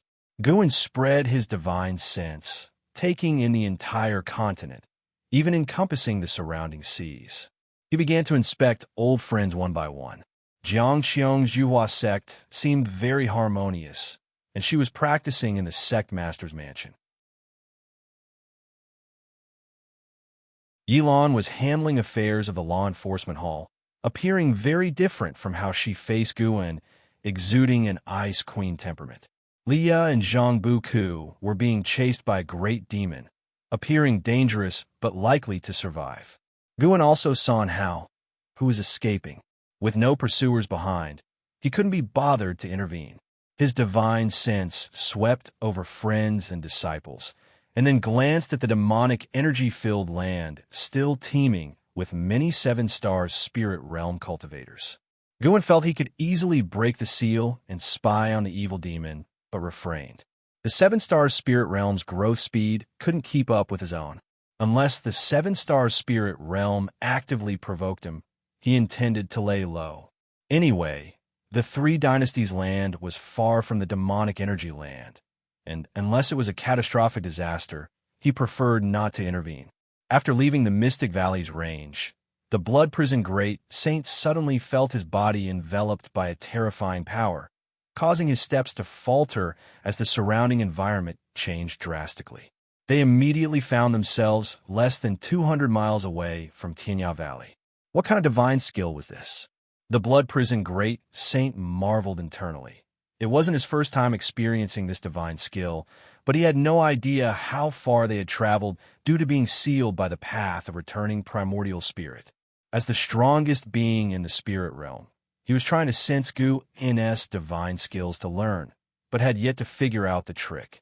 Half a day later, Guan again rode the Blood Prison Great Saint to arrive at the 3rd Medicine Valley. The disciples had grown accustomed to seeing him always riding a bull, and some even went to buy first-order mounts in the outer gate city to imitate him, though first-order demon beasts rarely had the presence of the bull demon king.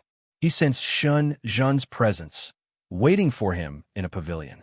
This guy isn't releasing another book so soon, right? Guan urged the Blood Prison Great Saint to quicken his pace, reaching the pavilion and dismounting. Watching Gu's anxious back, the Blood Prison Great Saint felt stifled. In such a hurry, couldn't he just walk himself? It was just a few steps.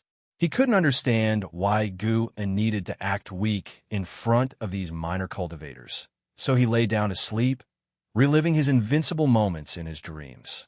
Entering the room, Guan closed the door. Shun Zhen sat on a chair, pointing to a jade scroll on the table with a mysterious smile. Guan approached the table and asked, "What is this?" Shun Zhen raised her white chin, proudly smiling. "This is my new work, guaranteed to shock the immortal cultivation world." Guan looked skeptical, picking up the jade scroll and probing it with his divine sense. His face instantly turned red, and he immediately withdrew his divine sense, incredulously looking at Shun Zhen. "You did this?" Guan asked, trembling. Could she be a genius? This creation could indeed shock the immortal cultivation world. It was incredible. Damn it, it was outrageous. Xinjun raised an eyebrow, smiling. How is it?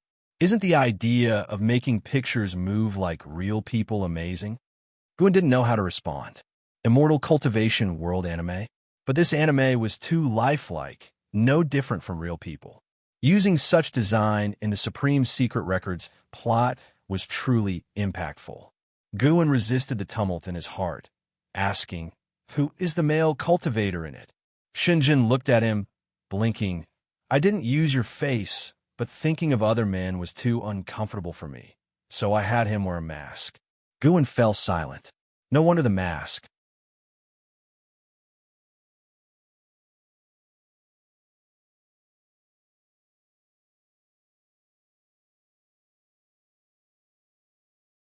His willpower in this aspect was far beyond that of the people in the immortal cultivation world.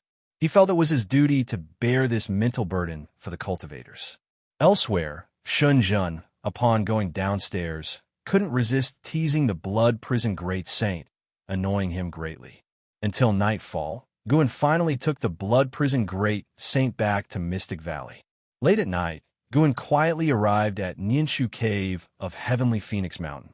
Tian Yaoer was cultivating, while two cat demons were playing. Seeing Guan appear, they quickly stopped and lay on the ground. Although they hadn't shape-shifted yet, they were highly intelligent and, under Tian Yaoer's guidance, they were very respectful towards Guan. Guan nodded at them, then sat at the stone table and began contemplating the matters of a grotto heaven. With his current cultivation level, opening up an independent minor heaven and earth wasn't difficult, but the challenge was in raising the spiritual energy. He couldn't instantly create a minor heaven and earth filled with spiritual energy. Next, he planned to collect high-grade celestial treasures to prepare for his grotto heaven. He was now thinking about where to hide the grotto heaven. Although the minor heaven and earth within the grotto heaven was hidden in another space, the entrance to the real world was fixed and couldn't move. After much thought, Guan decided to open the grotto heaven on the mainland.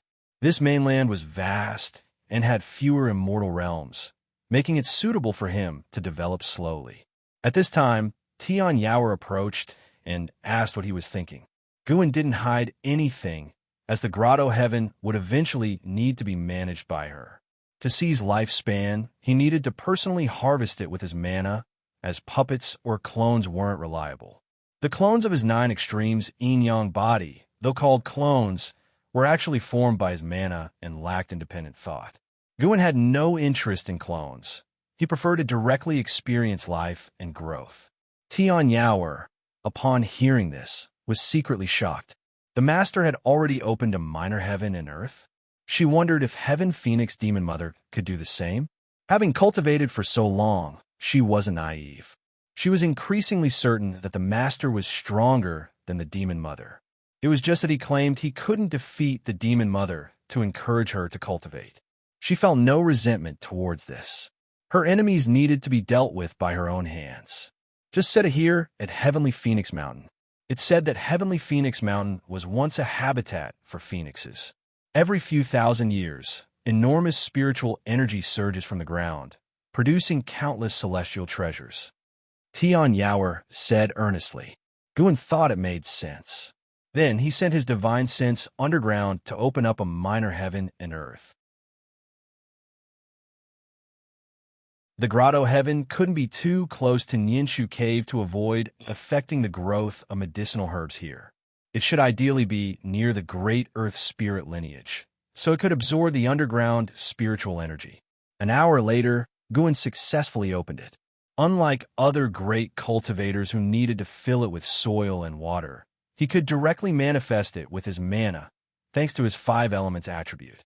However, the plants would still need to be relocated manually. For now, he wasn't in a hurry.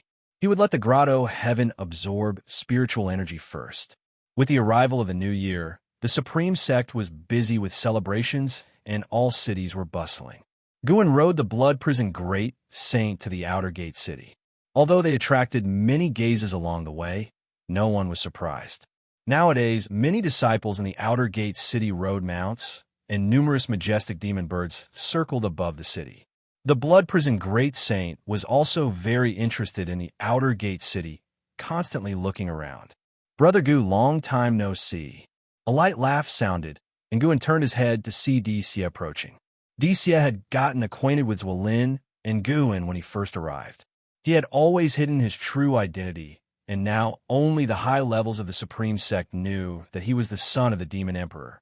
Guin dismounted with a smile, raised his hand, and cupped his fists. Xianxia looked at the Blood Prison Great Saint, examining it, and said, "Brother Gu, this mount of yours seems to have a unique bloodline." Although the Blood Prison Great Saint's cultivation level was low, Xianxia could still sense some unusual traits, but nothing more. Guin laughed. "He's quite good. I like him a lot, so I take him everywhere with me, but his speed is a bit slow." Xianxia smiled and nodded, then invited Guin for a drink, which Guin didn't refuse. He led the Blood Prison Great Saint and followed Xianxia. They chatted and laughed along the way, their relationship harmonious. After experiencing the demon catastrophe, Xianxia cherished his friendship with Zuolin and Guin even more. The human and demon races shouldn't be forever locked in conflict. They could coexist peacefully, just like him and Guin. The two found an inn. Guin left the Blood Prison Great Saint by the inn's door and asked the innkeeper to keep an eye on him. The two went to the second floor by the window. The first sword competition in the world is about to start. I'm planning to participate. You must come to watch then, Xianxia said with a smile. Upon hearing this, Guin immediately agreed and wished him success in advance. I've heard they're preparing to recruit some Demon Clan disciples. Brother Gu, what do you think about this? Xianxia asked curiously. He was pleased, but also worried when he heard this. He knew well the nature of some demons. If they harmed someone in the Supreme Sect, would that not worsen the conflict?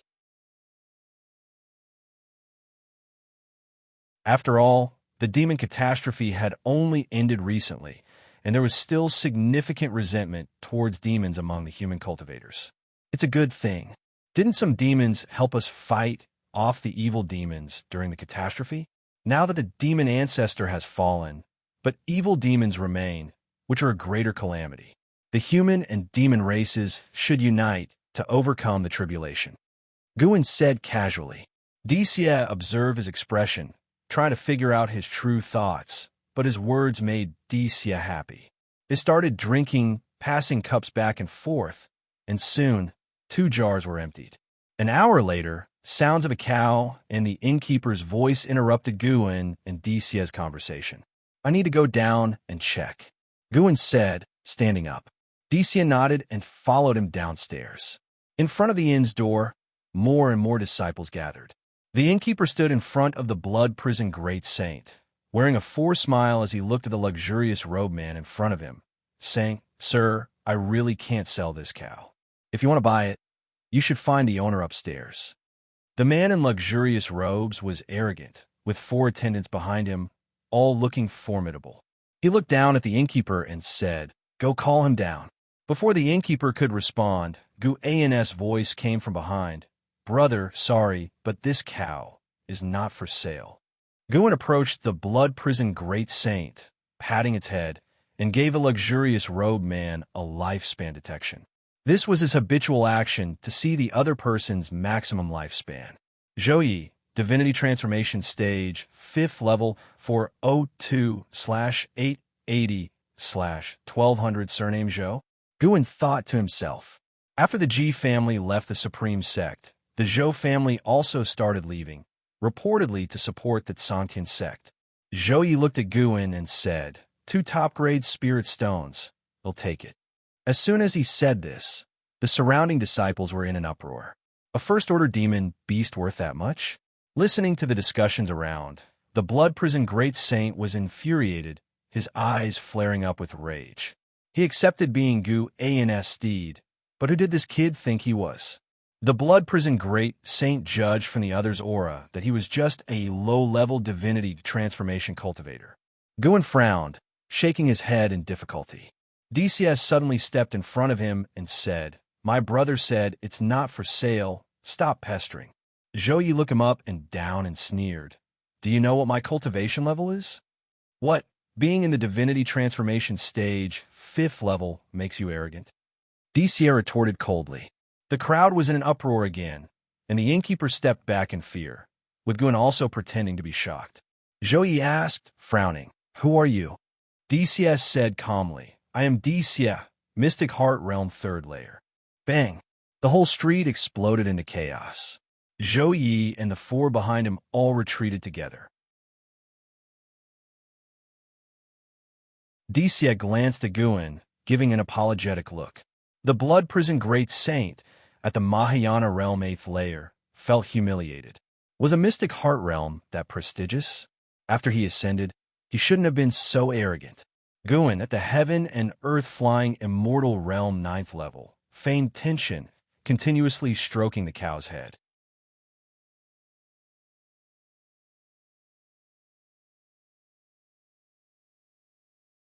Chapter 201. Demon shocks the world under the might of Xianxia. Zhou ultimately withdrew with his men. Before leaving, Zhou still harbored hostility towards Guan. However, it did not reach the level of hatred, only dissatisfaction, and a desire to teach him a lesson. Afterward, Xianxia laid his cards on the table with Guan, revealing his true identity, and left with a look of shock on Guan's face. He turned his back to Guan, sighed slightly under the gaze of many disciples on both sides of the street. From now on, it would be challenging for him to befriend Guan, as the difference in status and cultivation level was clear.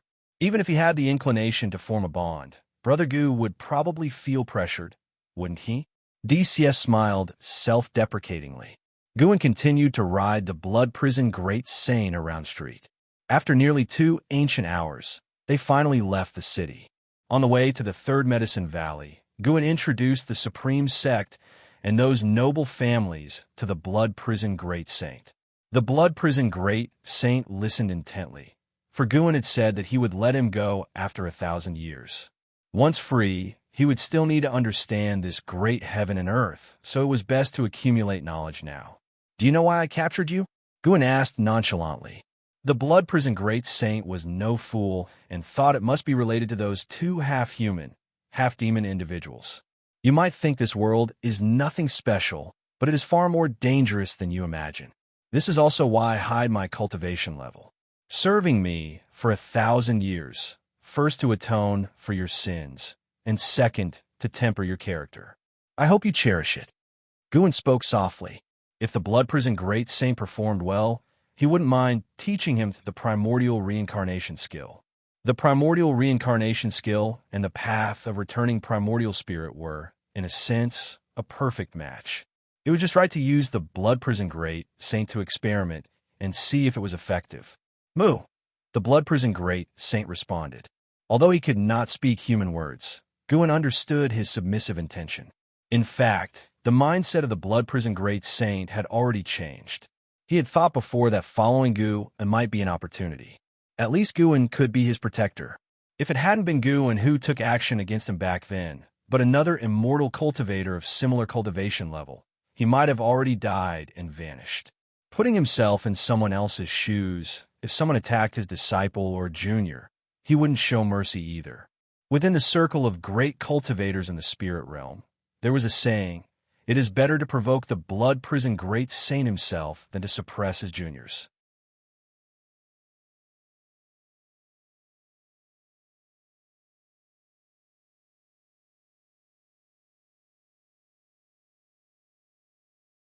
Guan noticed that Hao seemed to have something on his mind, but his relationship with Hao wasn't close enough to inquire. Before leaving, Hao found Guan, thanked him for taking care of an Xian, and gifted him many high-rank medical herb seeds. After some polite refusal, Guan reluctantly accepted them. The two didn't talk for long before Hao took his leave. Guan watched Hao's departing figure, guessing it was related to his experience in the demon land. "Disciple, fear not. Once he emerges, he's dead." Guan thought silently and suddenly recalled Xianxia, and how had previously spent time with Xianxia. Why had only Hao returned? He immediately used his divine sense to scan the entire continent, but couldn't find Xianxia. Had Xianxia sailed away? But he hadn't seen him depart. Gu's gaze fixed on that demonic chi-laden area, where numerous seven stars spirit realm cultivators had gathered, including Ji Xianling, who had previously visited the Supreme Sect. Aside from the deep underground and a few obscure hidden realms, the only remaining place he hadn't explored was the sealed area of the evil demon.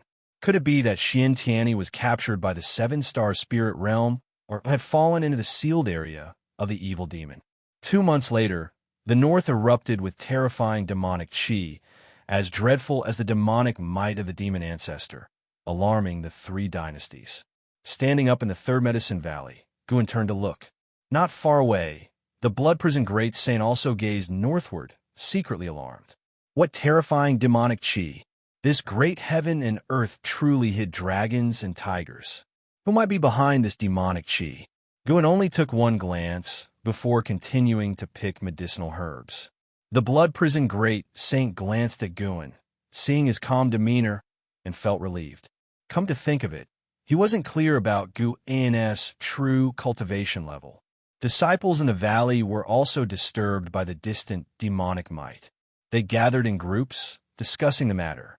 They immediately associated it with the evil demon. Since the Holy Land's emergence and the spread of the legend of the evil demon, it had become a significant concern among people. After the eruption, the demonic might persisted, not dispersing, though it didn't affect the disciples' lives. It made them feel oppressed and uneasy. Early the next morning, many cultivators flew over the Third Medicine Valley, heading north. Gu's divine sense observed the 3 dynasties, noting that various sects were sending many cultivators toward the demon land. He wasn't worried. Judging from the current aura, the evil demon was at the level of a loose immortal and had not completely broken free from the seal. He wanted to see if the 7-star spirit realm would truly assist the 3 dynasties' human race in resisting the evil demon. Meanwhile, in a forest, Zhang Buku followed Li Ye, unable to restrain himself from asking, "Brother Li, with such demonic chi, it must be the legendary evil demon. We should stay away and let the great cultivators handle it." You're tuning in to the Eternal Immortal Ballad YouTube channel. Don't forget to subscribe and join us on this journey to catch the most captivating stories.